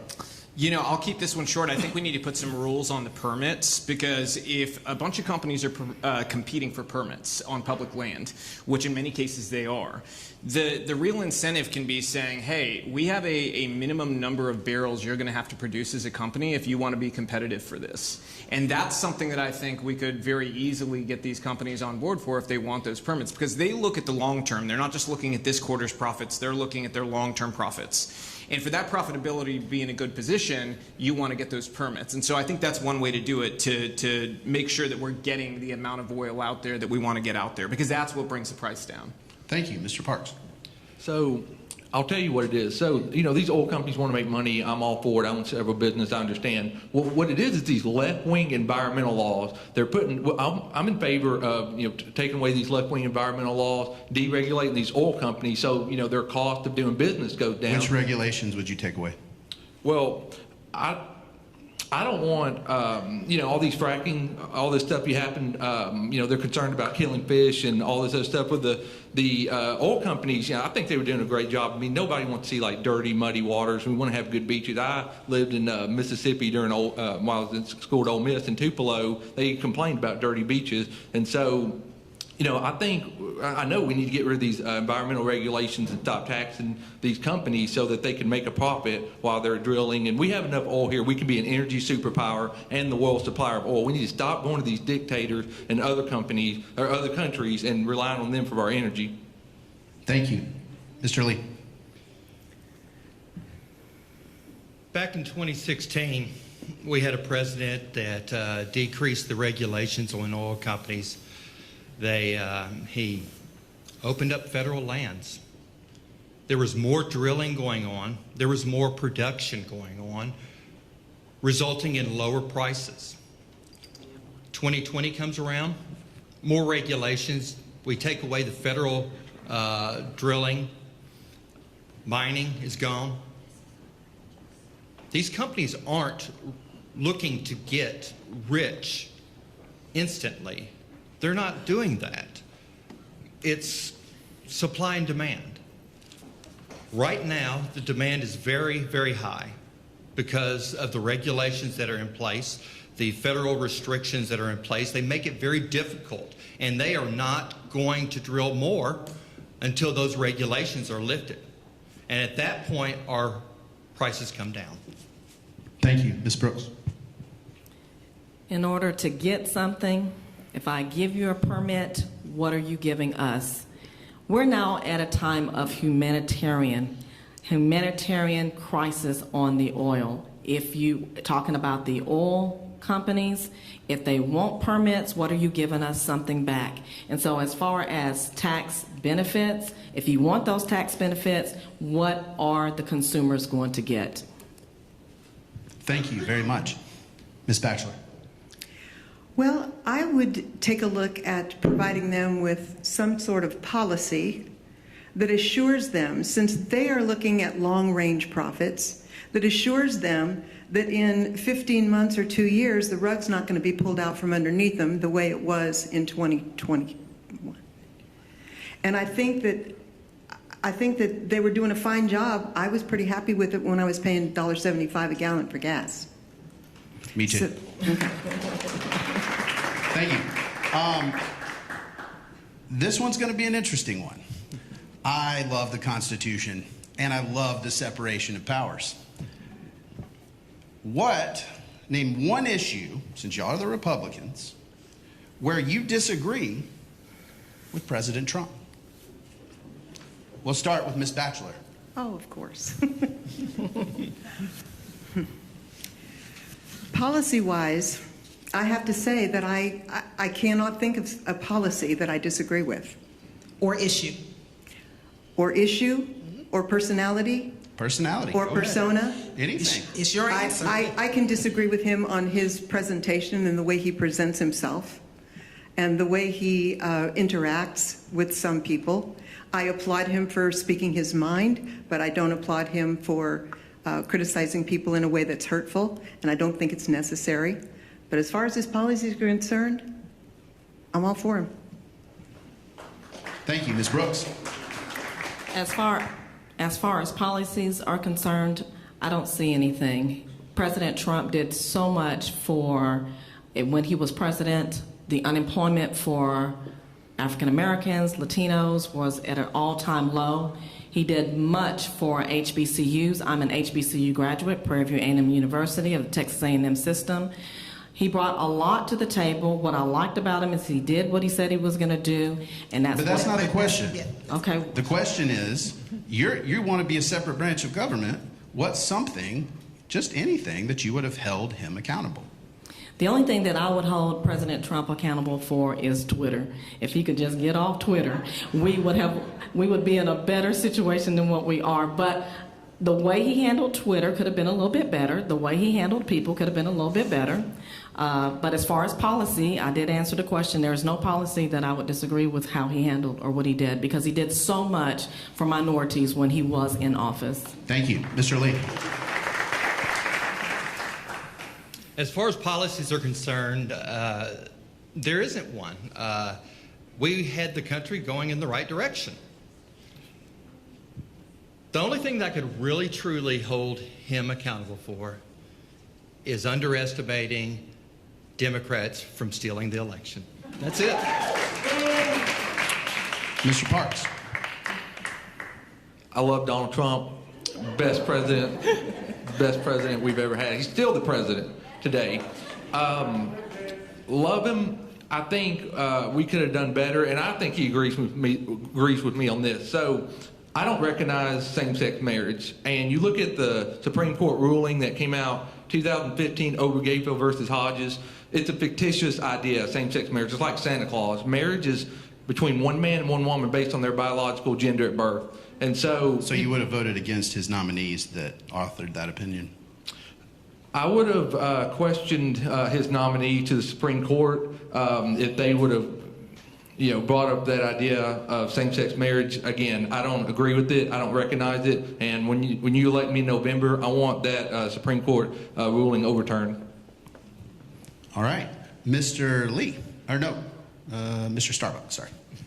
Yeah, this is an easy one for me, and I think President Trump would agree with me. It would be empowering Dr. Fauci to make any decisions about anything having to do with the COVID virus. In Congress, day one, I would be working towards stripping Dr. Fauci of his salary, which, by the way, is the highest in the federal government, and stripping him of the royalties he's gotten through the NIH, which is in the millions of dollars. It just released a report on it, and it is absolutely ridiculous as somebody who's getting royalties on these drugs is then making the rules about it. So that would be it right there, and I think he agrees with me on it now. But I love President Trump, unconventional president, best one of our lifetime, and we need more unconventional people in politics. That's why I'm running. Thank you. I want to clarify a moderator mistake. I don't believe Obergefell was authored by a Trump nominee, so my mistake. Trace. So I too am a big supporter of President Trump, and I think President Trump's policies were fantastic. President Trump was definitely, he might have been the greatest president we had in history as far as policy goes, really leading America in the right direction. I think one thing that people struggled with was his tone in the public. You deal with people with big egos, and sometimes you have to deal with people with big egos, and that's what he did.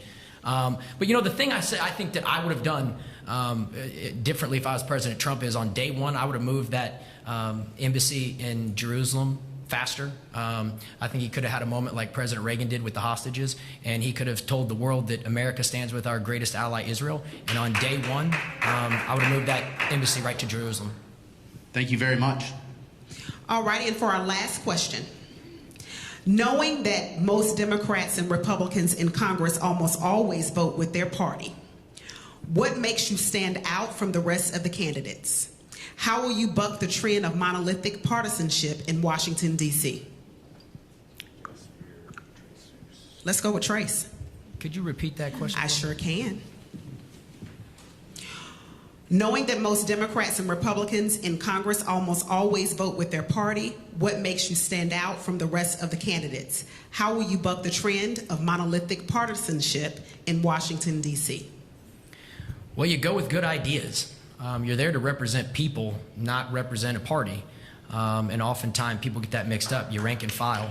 But I mean, look, it's very clear when you hear something ridiculous, you call it out. And if that's your party, that's part of leadership, is you got to stand up and speak up. So, I mean, it's actually very simple. I think that a senator from South Carolina who spoke about our local party was absolutely incorrect.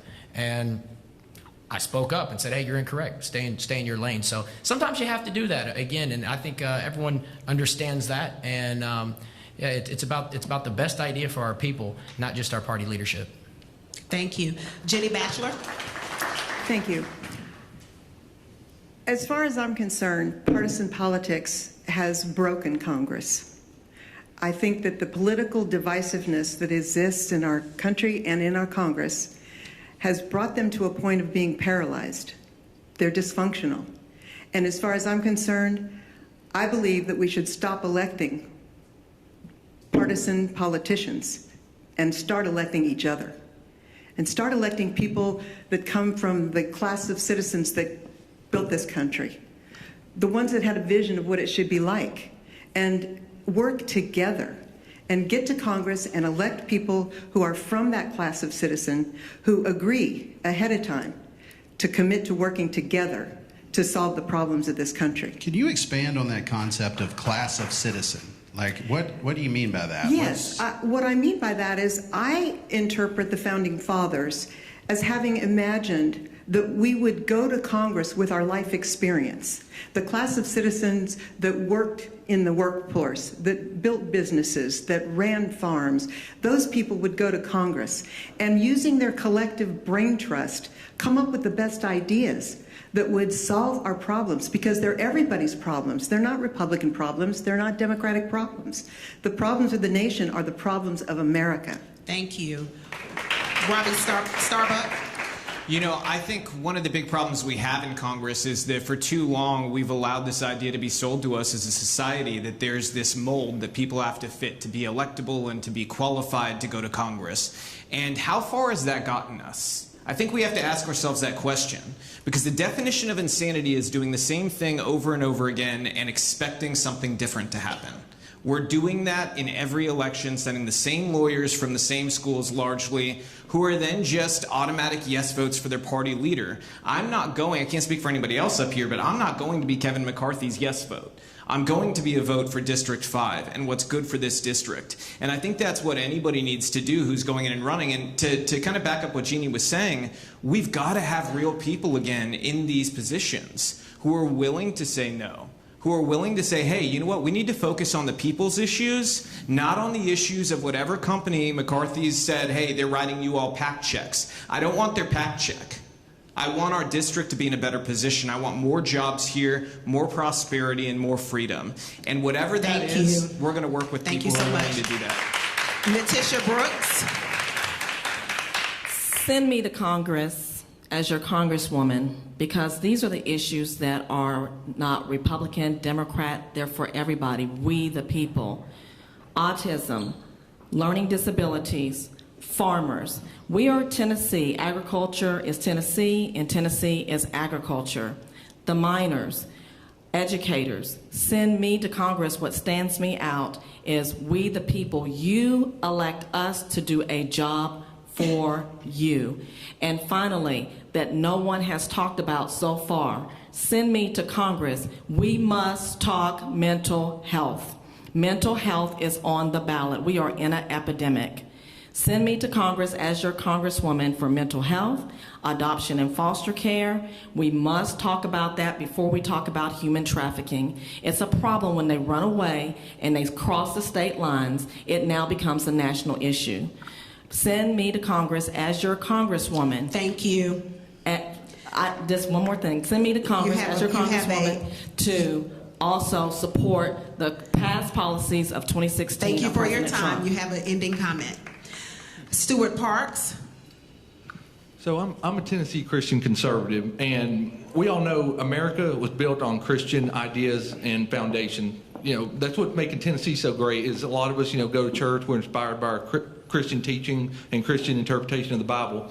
So the Democrats, you see what they're doing. When the Supreme Court leak came out, they just all hell broke loose. They were, wanting to keep the Roe versus Wade and protect the decision and keep abortion legal. And so, I can't work with someone. I don't trust anybody that wants to kill babies. That's just terrible. Democrats that want to kill babies, they'll come on your property and kill your dog. It's unfathomable. That's a child in the womb. I don't think that's true. So I say that to say, the problem in America is we know the Democrat, they're outspoken what they stand for. The question was, how are you going to stand out in Congress? Yeah, so, well, I'm going to speak out against it. I mean, you heard what I said. I don't recognize same-sex marriage. I don't know anybody. That's what we need to do, is send somebody in the 5th District of Congress that will be bold enough to say that. I mean, and you know, nobody's still talking about the stolen election that happened with January 6th and how the fraudulent ballot from Georgia, Arizona, Michigan, Wisconsin, Pennsylvania was pushed through, and they were going to contest it, and then the security measures were pulled back. You know, peaceful, unwitting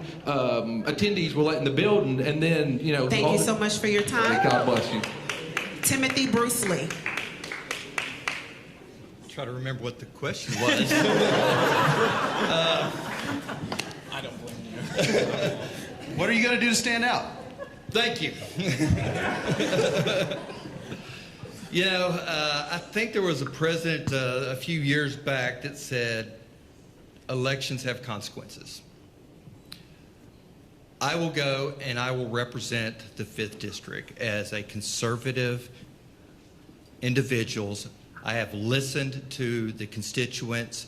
They want somebody up there that's going to reverse the policies that this radical administration has installed in us. They want people to speak up against the manipulation of our children in schools. They want a person to go up there and talk about getting rid of Pelosi. I mean, that's one of the big things that we hear. So as far as partisan, I'm going to do what my constituents want, not what the party, not with anybody else. Thank you. We are now at the end of our panel discussion.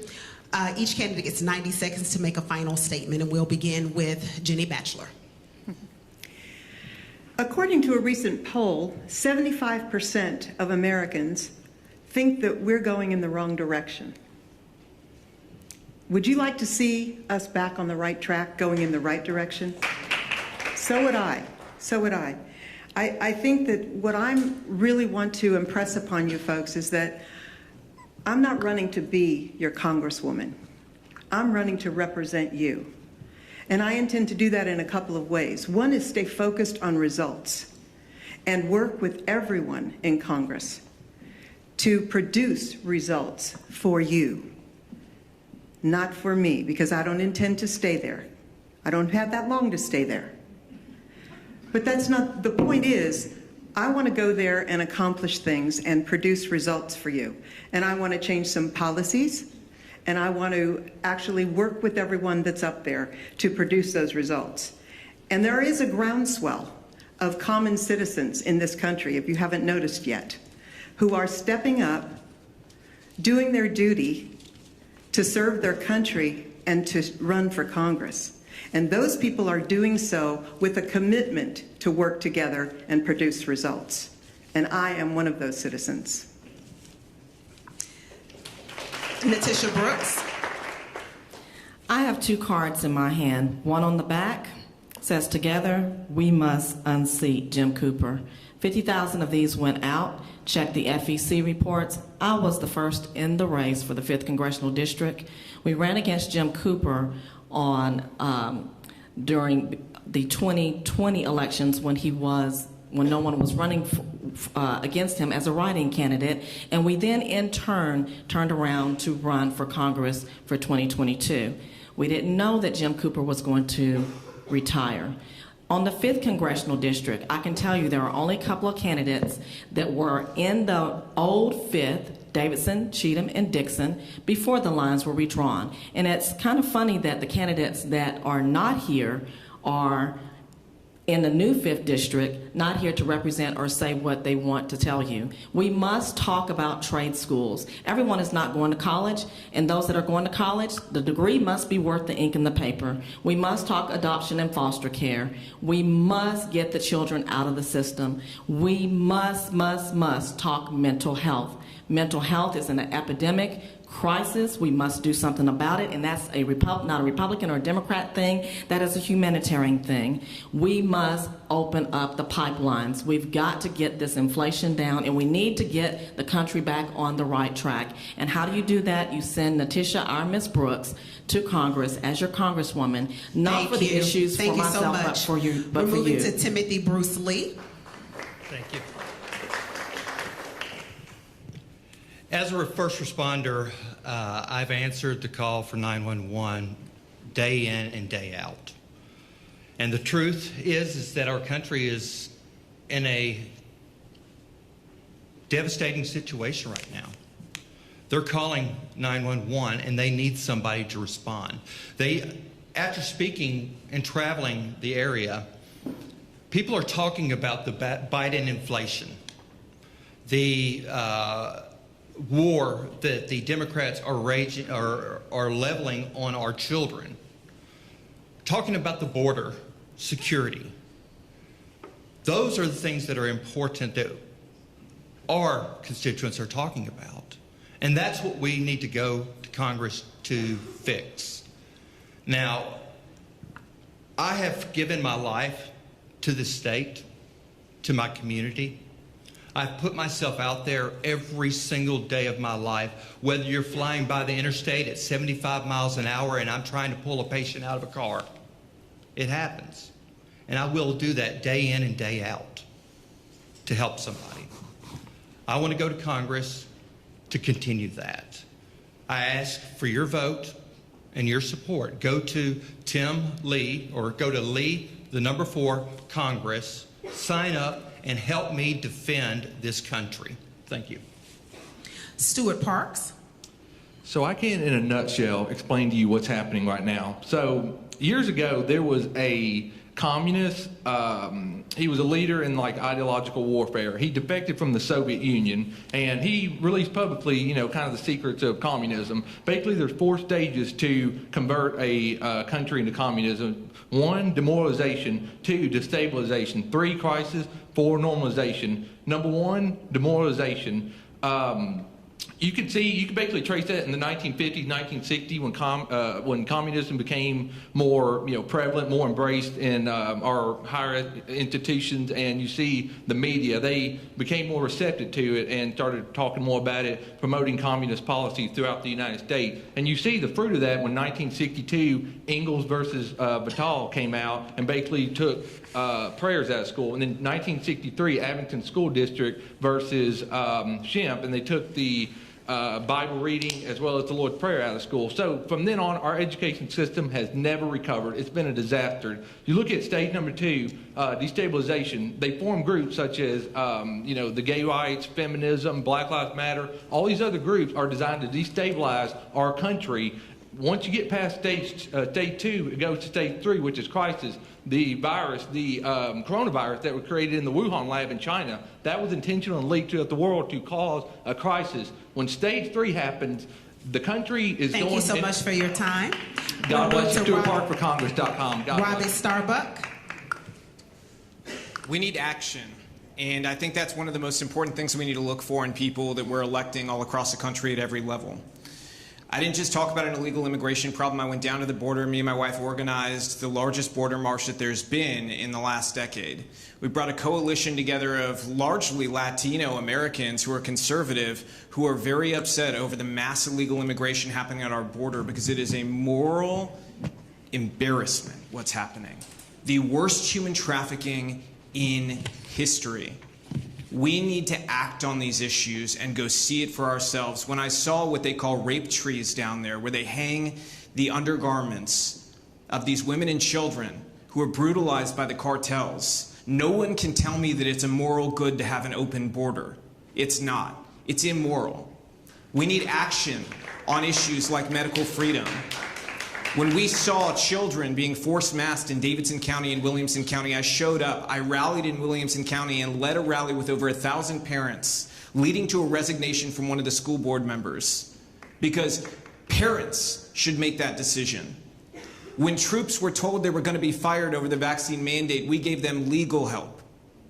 Every single issue that's happened, we come up, we act. Same with the tornado in 2020. We sent out a team of over 100 people, organized, brought together supplies, and helped clean up the community. I'm about action, and if you are too, and that's what you want from your congressman, I'm asking for your vote and for you to join us at starbuck2022.com. Thank you so much. Trace Whittem. Friends, there's no secret that there's big challenges ahead of us. And right now here in Middle Tennessee, we are rapidly growing, and most of the demographics are between 18 to 29. And the second largest would probably be between 29 to 45. These are my peers. They want to buy a home. They want to start a family. They want good health care. You know, we've got to look at solutions. We've got to incentivize people to stand up and create opportunity. I mean, what we just learned through a pandemic was in 1 year they can give you 4 different options to something that we've never heard of. Why are we not incentivizing drug companies to come forward with solutions to diabetes and cancer and things that we know we can find, that we can rise, we can find the answer to these challenges? That's what we should be talking about. Obviously, there's great challenges, but with great challenges come great opportunity. And so I'm going to Congress to speak up for people that can't speak for themselves and look for new solutions and focus on solutions, not just checking more political boxes, but solutions. I'm Trace Whittem. You go to tracewhittem.com, and I would love to have your support and your vote. Thank you all so much for your time this evening. We're going to move now to our Part 3, Democratic candidates for District 5, 6, and 7. Thank you all.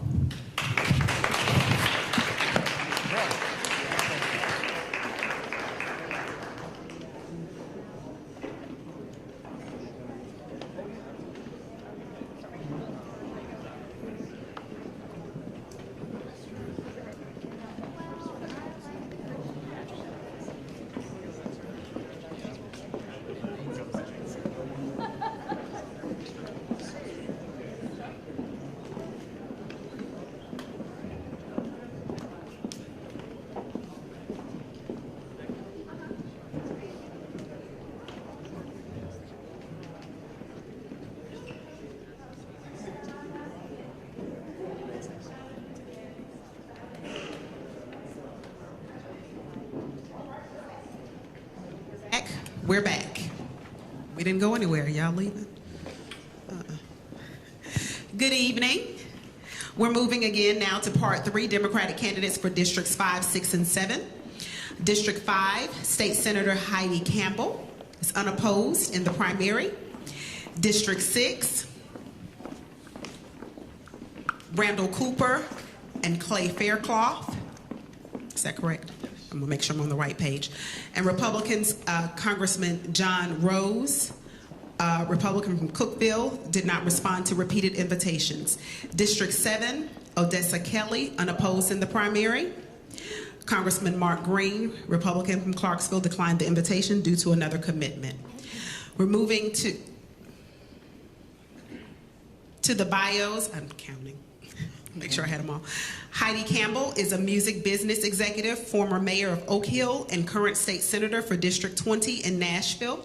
She grew up 2 blocks away from here and lives in Radnor Lake with her husband, kids, and a few golden doodles, excuse me. Randall Cooper is a mechanical engineer who moved to Tennessee shortly after college and has been a longtime observer of state and regional politics. He lives in East Nashville with his wife and young son. Clay Faircloth, you have to tell us about you.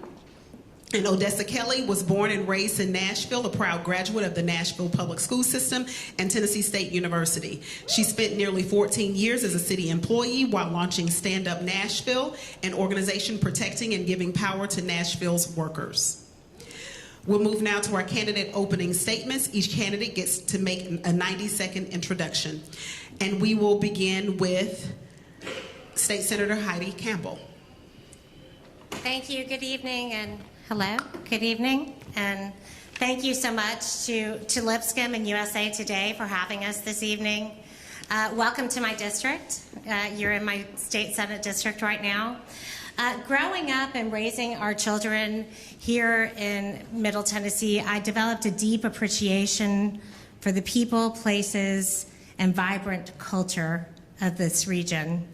And as a mom, a mayor, and a state senator, I believe we share much more common ground and common ideas than our partisan extremist opposition would have you think. And I've traveled across the new 5th District, and I've had the opportunity to meet with people from all 6 counties, from Hohenwald to Mount Juliet, from Nashville to Columbia, from Lewisburg to Franklin. And there are differences, but one thing that is always the same is that people are tired of the divisiveness. They want an adult to step up and find common sense solutions and to work for freedom for our families. And so, growing up in the Cold War, my grandparents were 2 people that I admired a lot and learned a lot from. And they were Republicans. Thank you so much. We'll make sure we circle back around. Thank you. We're moving now to Randall Cooper. Hi, I'm Randall Cooper, and I am running for Congress. I entered this race in February when the Tennessee legislature chopped up the congressional district to give Republicans an extra advantage in the upcoming elections. And I knew that John Rose didn't represent my beliefs at all. So I'm going to tell you about a few of them. I believe that everybody has a right to their own body, and the government has no business telling you what to do with your body. I believe in strong public education, affordable health care, and freedom of religion and speech. I believe that people deserve the opportunity to come to America. Immigrants, whether they came here by choice or came here in chains, built this nation. And if we want to continue to be a great nation, we need to welcome them. I believe that free and fair elections, where everyone has the chance to make their voice heard, are the bedrock of our democracy. And we need to fight with every fiber of our being those like Donald Trump and his cronies in Congress who would want to turn this country into a dictatorship. If you believe the same things that I do, then I believe that I am your candidate. Thank you. Thank you. Clay Faircloth. Yes, hi. So didn't have a chance to turn in my bio, but give that to you today. I'm a pastor, counselor, father, grandfather, pops, if you will. And I'm a candidate for Congress in Tennessee's 6th District. And I'm running because I care. I care about our communities. I care about the violence that permeates our neighborhoods, the deaths, the youth that are just seemingly dying on the vine. There aren't enough programs, there aren't enough opportunities for these young people in our communities. And then as I've been studying the district, and I know most of the district really well because I've spent my whole life in Tennessee, 57 years, I've learned a lot about the values that a lot of the people have are very similar to the ones that I have. I am a blend, if you will, of conservative and liberal values, hence the purple. That's a theme. And I want to bring us together as a nation again. The divisiveness is something that is driving us apart. It's ruining our nation. The disinformation and the falsehoods have got to stop. There has to be some accountability in Congress for our leaders. When someone is in authority and they rape a young person, there's statutory limitations and rules about that. And there should be accountability for leaders in our nation when they outwardly lie and try to change the results of a very fair and solid election. So we have to work together as a nation. Thank you so to much. establish what that truth is. Odessa Kelly. Hello, Tennessee. My name is Odessa Kelly, and I have fought against every odd to have the honor to stand here and say these words. I am running for U.S. Congress, the District 7, to represent you here in Tennessee. All right? So I'm a Nashville native, born and raised. This is my home. I was born in the hood right across that river over there. You know, I went to public schools. I went to Tennessee State University where I balled out. I worked for Metro Parks and Recreation. I had kids and became a parent way before I was ready to. I was working 2 jobs, check to check, and then I became an organizer. Is how I started Stand Up Nashville. And at Stand Up Nashville, we worked to make a difference in working families, and we got results, baby. Let me tell you what we did. We built affordable housing in Nashville, Tennessee. What we did is we built a daycare in a daycare desert. We made sure that small businesses got COVID relief when they needed the most. And I'm going to take this exact same attitude and energy to U.S. Congress, because we need people who are going to fight and bring people together and get things done. My opponent, Mark Green, he's not from here. He is a multi-millionaire that does not care about Tennessee families and what's going on in these streets.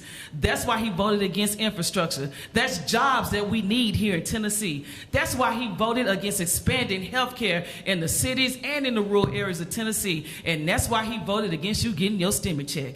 I'm going to always put Tennessee families first, and I would be honored to represent you in U.S. Congress. Thank you so much. So, if y'all don't know the rules by now, you need to go to Lipscomb. They'll teach you. It's 60 seconds. That's what you got. 30 seconds if you're named by another candidate. 30 seconds if there's a follow-on question. You understand? Speaking of stimulus checks, federal spending is out of control. This is a bipartisan problem. Recently, President Joe Biden touted his deficit reduction that happened in large part because the federal government stopped sending out checks. What will you do to restore fiscal order in Washington? And if you can, give me a discretionary spending cut and a defense spending cut. Who's first? Where do you want to go? Let's go, Senator Campbell. Okay, well, thank you for that question. It's a little bit leading, bit of a leading question. So I think that the inflationary problem that we have right now is actually a supply-demand imbalance that's frankly moving into the service sector. We did an excellent job of fueling our economy at a crucial time when we were dealing with COVID. And so I guess I'd take an issue a little bit with what you're saying, because I think that we would be in really big trouble. So our fiscal house is okay? No, our fiscal house is not okay, but I do think that implying that we should not have spent money to keep our economy going during COVID. But what would you do to get it in order? Well, I think that we need to actually fully fund programs and education so that we're not dealing with the externalities of things like emergent health care. I think that we need to make sure that we're supporting our schools so that we have educated people coming into the workforce, so that we're not dealing with the issues that come from not having an educated workforce. I take issue with the idea that we're not actually, supporting Americans right now, because I think we have been. Thank you very much. Mr. Cooper. Well, I take issue with your basic premise that our spending is out of control.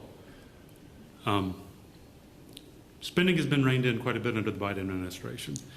And I understand that people may disagree with his priorities, but there are fundamental budgetary items that help American families that have been cut because of Republican obstructionism in Congress. So you would increase spending? I would increase spending. Now, for discretionary spending, I would increase that.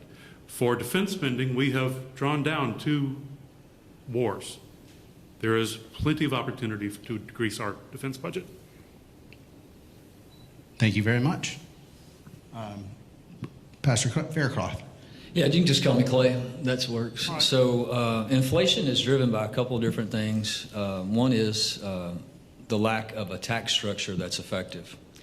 And so in 2017, our country went through a huge tax cut that put a whole lot of money into the economy. And we're now seeing the results of that. The companies that received those tax cuts from 30-something% down to 18% were already making a profit in 2016. A lot of money.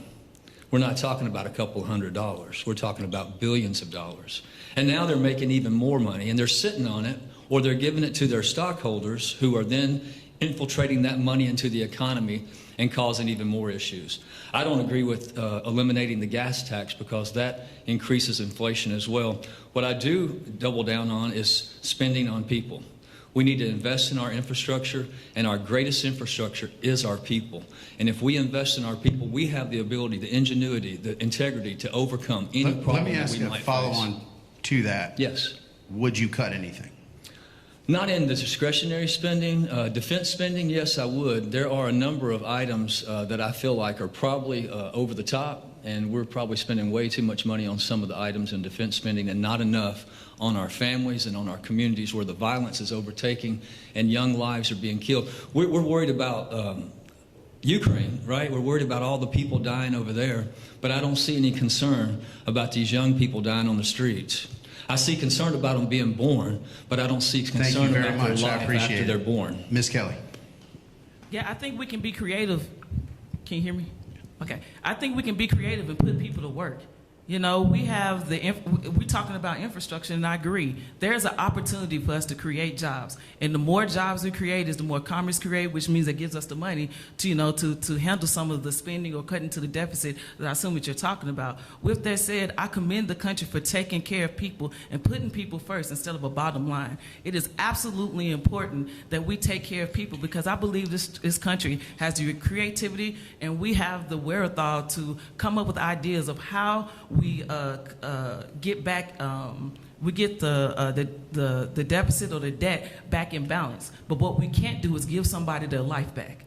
So what I would do is create jobs and create pathways out of poverty, create more pathways into the middle class, and watch this country be as resilient as the people who live in it. So I'll follow up in the same way. Sure. So you wouldn't necessarily cut anything discretionary or defense? I agree with Mr. Fairclough. I don't know about the discretionary spending, but I do think that we need to prioritize cutting down a little bit on our military budgets and giving them more to the urgencies that we have. People are hungry out here. People out here living check to check, and people are not having all the things they need to get their fundamental needs. We could take a little percentage of that and give all the people the things that they need, and they would then in return give it back to the country, and that's how we will balance it. Thank you very much. There you go. Candidates, if you had a pathway to secure one amendment to the United States Constitution, what would that amendment be and why? We're going to start with Odessa Kelly. Just one? Just one. For the sake of time tonight, one.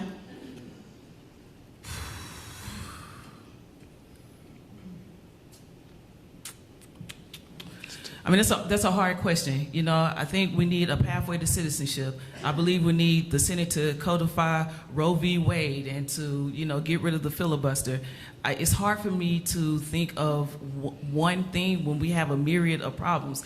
It's hard to say one or the other when this country is complex, and we need all of these things to happen for this country to move forward. Clay Fairclough. Yes. So I don't even believe that we can actually have that kind of legislation right now, because people aren't ready to come together and work toward that solution. We need to be more focused on being able to bring our nation together and have everyone work together toward common solutions and common values together. And we can do this. We can make this happen. Randall Cooper. Well, since the Supreme Court just a couple of weeks ago decided that the United States citizens no longer have a right to privacy, I believe that right to privacy needs to be enshrined in the Constitution so they can't confuse it any longer. Thank you. And Senator Campbell. Voting rights and democracy reform, we are in this situation here because we have gerrymandered this city so that we're not going to have representation for people who live in Nashville from people who live in Nashville. And I think that regardless of which party you're with, you want to know that you're being represented by people who are in your community and know what the issues you're facing are. And right now, Nashville has been divided in a way that is not going to happen. So, and voting rights are a fundamental tenet of democracy. And so that would be my amendment. Thank you. Tennessee is currently experiencing one of the worst infant formula shortages in the country. We've known about the shortage for months, yet the Biden administration only invoked the Defense Production Act to address the issue recently. What role, if any, does the federal government have in addressing such shortages, and has President Biden's response been adequate? We'll start with Heidi Campbell. So our lack of regulatory oversight has caused a situation where we've monopsonized certain industries. And that's what's happened with this situation where we have a limited number of people in the formula industry. And because of that, one particular company was not able to produce formula for a period of time, and we ended up with a situation where we have a limited amount of formula. So, corporate regulatory issues in this country are causing a lot of the pain that we attribute to other things. And I think that one thing that we could do to really address these sorts of issues is make sure that we're not creating environments where monopsonizing corporations is a good idea. And has Biden's response been adequate? I think that Biden's response is actually, unfortunately, what he has to do relative to our current regulatory authority. In terms of what we have legally available to us, I think it is. Thank you. Mr. Cooper. I called on Biden to enact the Defense Production Act a week ago. So if you're asking if he's done it quick enough, he's a little behind. But they are doing everything that they can in order to ensure the supply of formula to mothers. This problem was caused by failure to adequately fund the FDA, and it was caused by the creation of an oligopoly among formula producers. And so if we enforce our antitrust regulation, we can help that this does not happen in the future. Thank you. Clay. Yeah, we do have laws, antitrust laws, and we're against monopolies, obviously, and it's for these very reasons that we're experiencing in our country today with the shortage of baby formula. And so I do believe Biden has done everything that he possibly can do, maybe not as quickly as he possibly could have, but he's doing everything that is on the table for us to be able to do at this point in time. And I believe that we need to increase competition. And the way that you do that is you incentivize companies, you incentivize competition in the marketplace, and you do that by investing in our country and in our economy, in our people. Thank you. Ms. Kelly. Well, let me say first, I think we all going to work well together in Congress. I know that, because ditto to what's been said up here. I believe that the biggest issue is that we've let two companies market a whole industry, and that's not okay if we want to have the production that we need, and one of the most vital things that we want to keep children and babies healthy. I can't really say more than what's said up here. I support everything that was said. I too believe that when you start talking about President Biden, I think it's unfair to ask about his response given everything that is happening just May alone, let alone in 2022.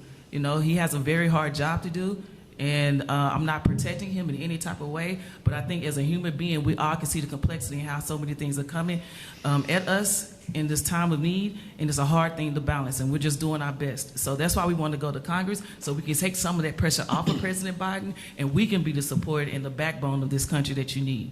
Thank you. Name one piece of federal legislation introduced by a member of the opposing party that you could possibly co-sponsor.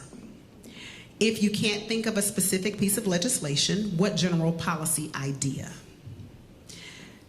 Clay Faircloth, we'll begin with you. Okay, so policy legislation that I could agree with across the aisle. There's a number of values that I share with Republican brothers and sisters, conservative values. As a pastor, I believe in life. I believe in the opportunity for people to have a choice, a real choice in their life. First and foremost, I believe that a woman should have control of her body completely. And I believe that together, working together with Republicans across the aisle, we can craft legislation that will protect life and protect the woman's choice, the woman's control of her body. We can do this together. We can work on policies and craft a policy together that we can come together and work towards this. Randall Cooper. Just this week, some Republican members of Congress sponsored some legislation that rolled back the Trump-enacted tariffs on baby formula coming from Canada. I think legislation like that, well considered, is something that we should all be able to support. Thank you. Heidi Campbell. That's a hard question to answer because in the Senate, I already do work on a lot of things with my colleagues across the aisle. So I have way more than one. Criminal justice reform, cannabis reform, infrastructure. There are a lot of things we can work on together, and I already do, and I look forward to doing so in Congress. Thank you. Odessa Kelly.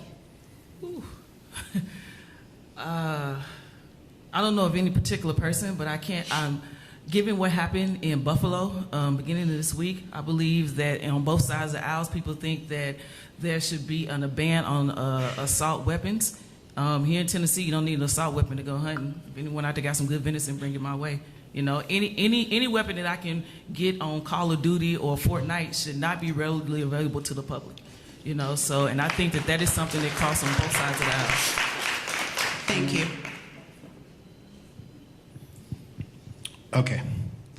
Do we have time for another question? Okay. Well, we've been pressing you guys pretty hard, so I actually have a fun question. If you could possess one superpower, what would it be and why? Clay, we'll lead with you. To raise money.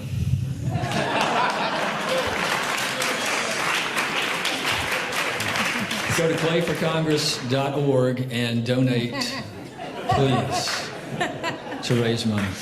No, a superpower that I would love to have, besides raising money, obviously, would be an opportunity to be able to completely understand some folks like the dude sitting right here,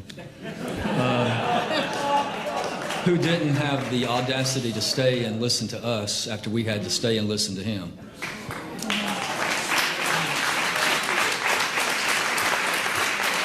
That's all I got to say. Thank you. Senator Campbell.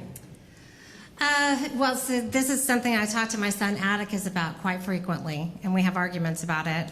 But, you know, I think that, I guess, if I could really possess any superpower, I guess it would be to be able to make anything happen. I mean, you know, but more specifically relative to this, I really wish that I could make it so that people didn't constantly focus on divisive issues, because, you know, it's killing our country. Yes. And we cannot continue to go on this way. We share much more in common than we do apart, and we really have to stop fighting with each other. So that would probably be what I'd do, is get rid of divisiveness. Thank you. Ms. Kelly. I would give all men uteruses and the ability to get pregnant and have babies. That way they would respect women to have autonomy of our bodies more. Thank you. Mr. Cooper. Normally this is cast as flight or invisibility, and the person's response tells you a little bit about them. So I'm going to choose flight, because flight lets you help people, and that is what I want to be able to do in Congress, is to help people. That's a good answer. Thanks. Uterus helps you make people, so that's good too. So that was easy, right? Given that replacement theory is being popularized in the media, what is your plan to protect your constituents that are impacted by replacement theory? We'll start with Mr. Cooper. By replacement theory, you mean teaching white supremacy on Fox News?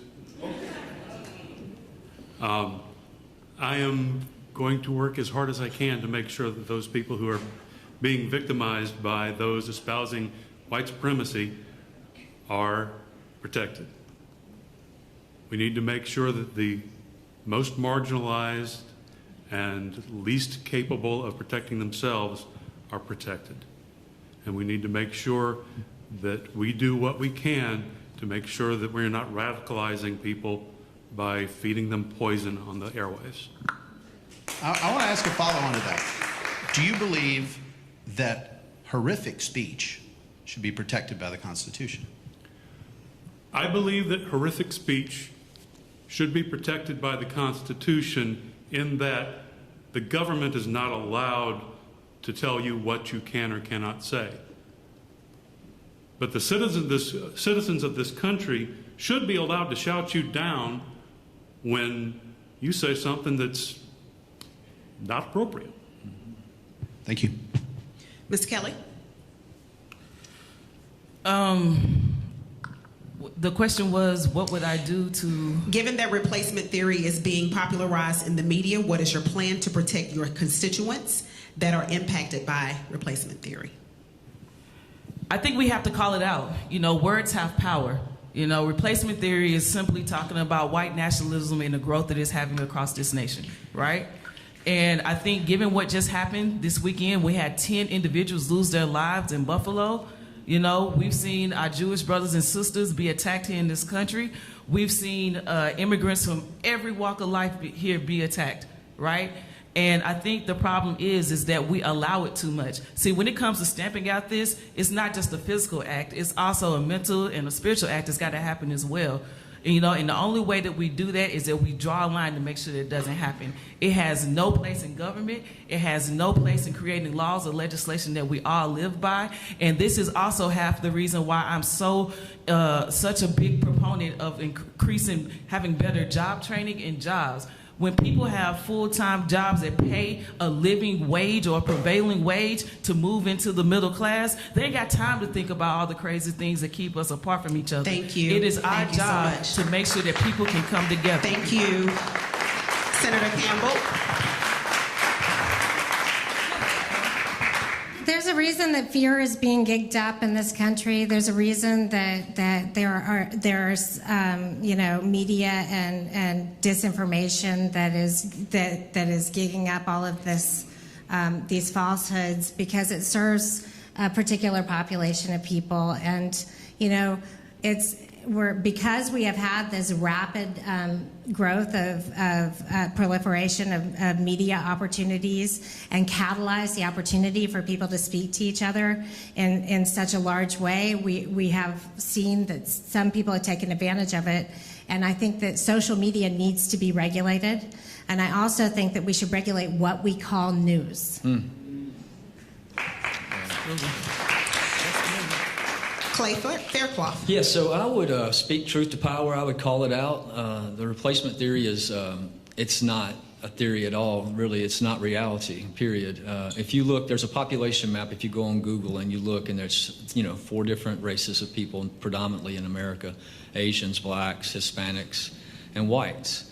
And when you look at that map, white is like a blue color, and the whole country is blue, except for little pockets of red and little pockets of yellow and little pockets of brown, all across major cities and different areas like that.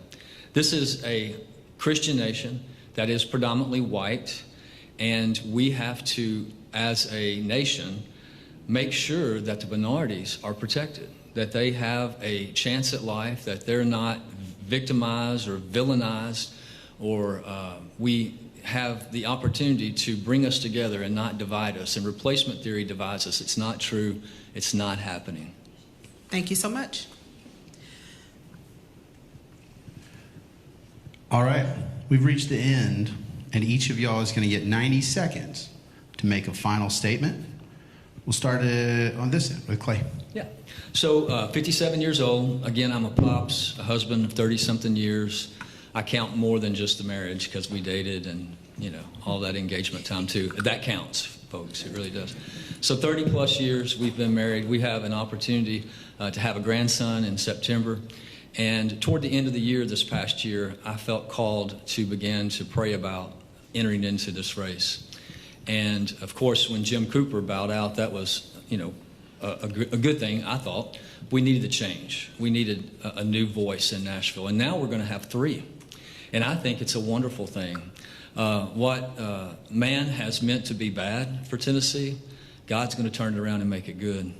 And we're going to have 3 voices in Nashville, 3 Democratic voices that represent Middle Tennessee, 3 united voices that will go to Washington and speak to our values, to our city and to our nation, but most of all to all people, whether they be in the rural areas of our district or in the urban areas of our district. Everybody counts. Everybody deserves a chance at life and an opportunity to succeed in life, not just survive, but to thrive. And I want to be able to be the congressman that can lead our nation into allowing our country, allowing our state to realize its full potential once and for all. Thank you. Senator Campbell. Thank you. My grandparents were longtime Republicans, Ronald Reagan Republicans, and I learned a lot from them. And when people ask me what my political views are, I say what my grandfather would say. I believe in fiscal responsibility, civility, hard work, and stay the hell out of my bedroom. And I think that resonates with a lot of people across the political spectrum. We are talking about each other as if we're enemies, but we are not enemies. We are not enemies. And we need to start working together, and we need to start acting like adults, and we need to start dealing with the real problems that are facing small businesses and the people that we live with, and stop focusing on identity politics and issues that divide us. My name is Heidi Campbell. I'm running for Congress. My website is voteheidicampbell.com, and I ask you for your support, and if you live in District 5, for your vote. Thank you. Ms. Kelly. Thank you. Well, first of all, let me say thank you to Lipscomb University, to the Tennessean, US Today, and for bringing us here today and giving me an opportunity to speak. Shout out to every public school teacher who cracked me upside the head, to every public servant, to every mentor that I've had to get me to this point. And I am excited about what we can do. Far too long, we have been angry. And it takes a lot of energy to be angry. I challenge everyone to be creative. We have the right to define, shape this country to look like us, feel like us, and behave more like the majority of us. I'm proud to say that I share the experiences of what 99% of everyday Americans are going through. And regardless of whether you wear a red hat or a blue hat, I can pretty much guarantee that what you want is to have more money in your pocket, less debt, less stress, and want to be happy people. And that is exactly what I'm going to U.S. Congress to do. In District 7, from the urban cities all the way through the hollers, that is exactly what I want to do. I want to represent people who want to make this country better. And Tennessee can lead and move in not only Tennessee forward, but this country forward. Go to OdessaForCongress.com and let's make some history here in Tennessee and move this country to where we all want to see it go. Thank you. Mr. Cooper. Thomas Jefferson said that the price of freedom is eternal vigilance.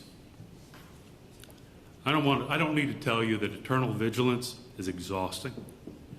Every day, Republicans are working to take away your right to your own body, your right to read and learn anything you choose, the right to literally be who you are.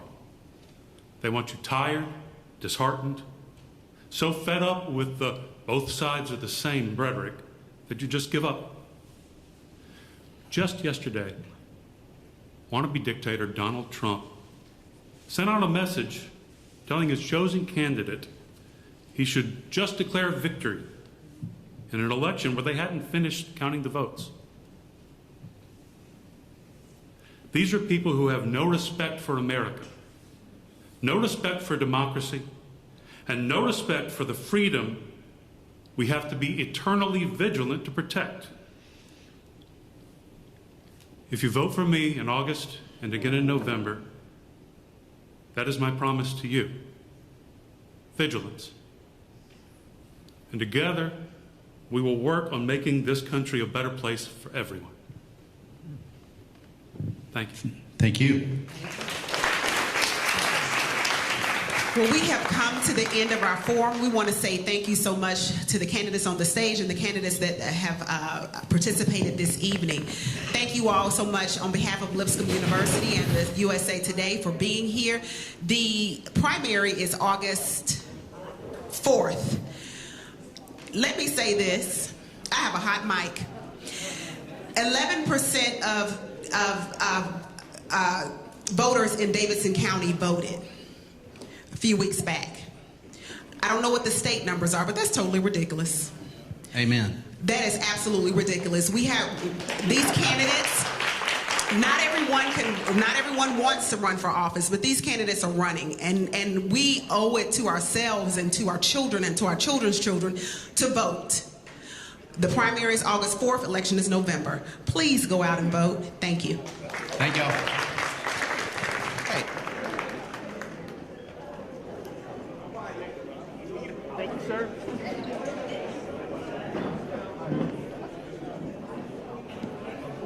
You did an excellent job.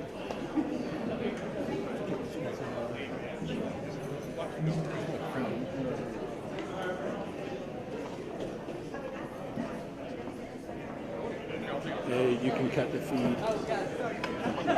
Oh, you're just hearing her now. Cut her when she's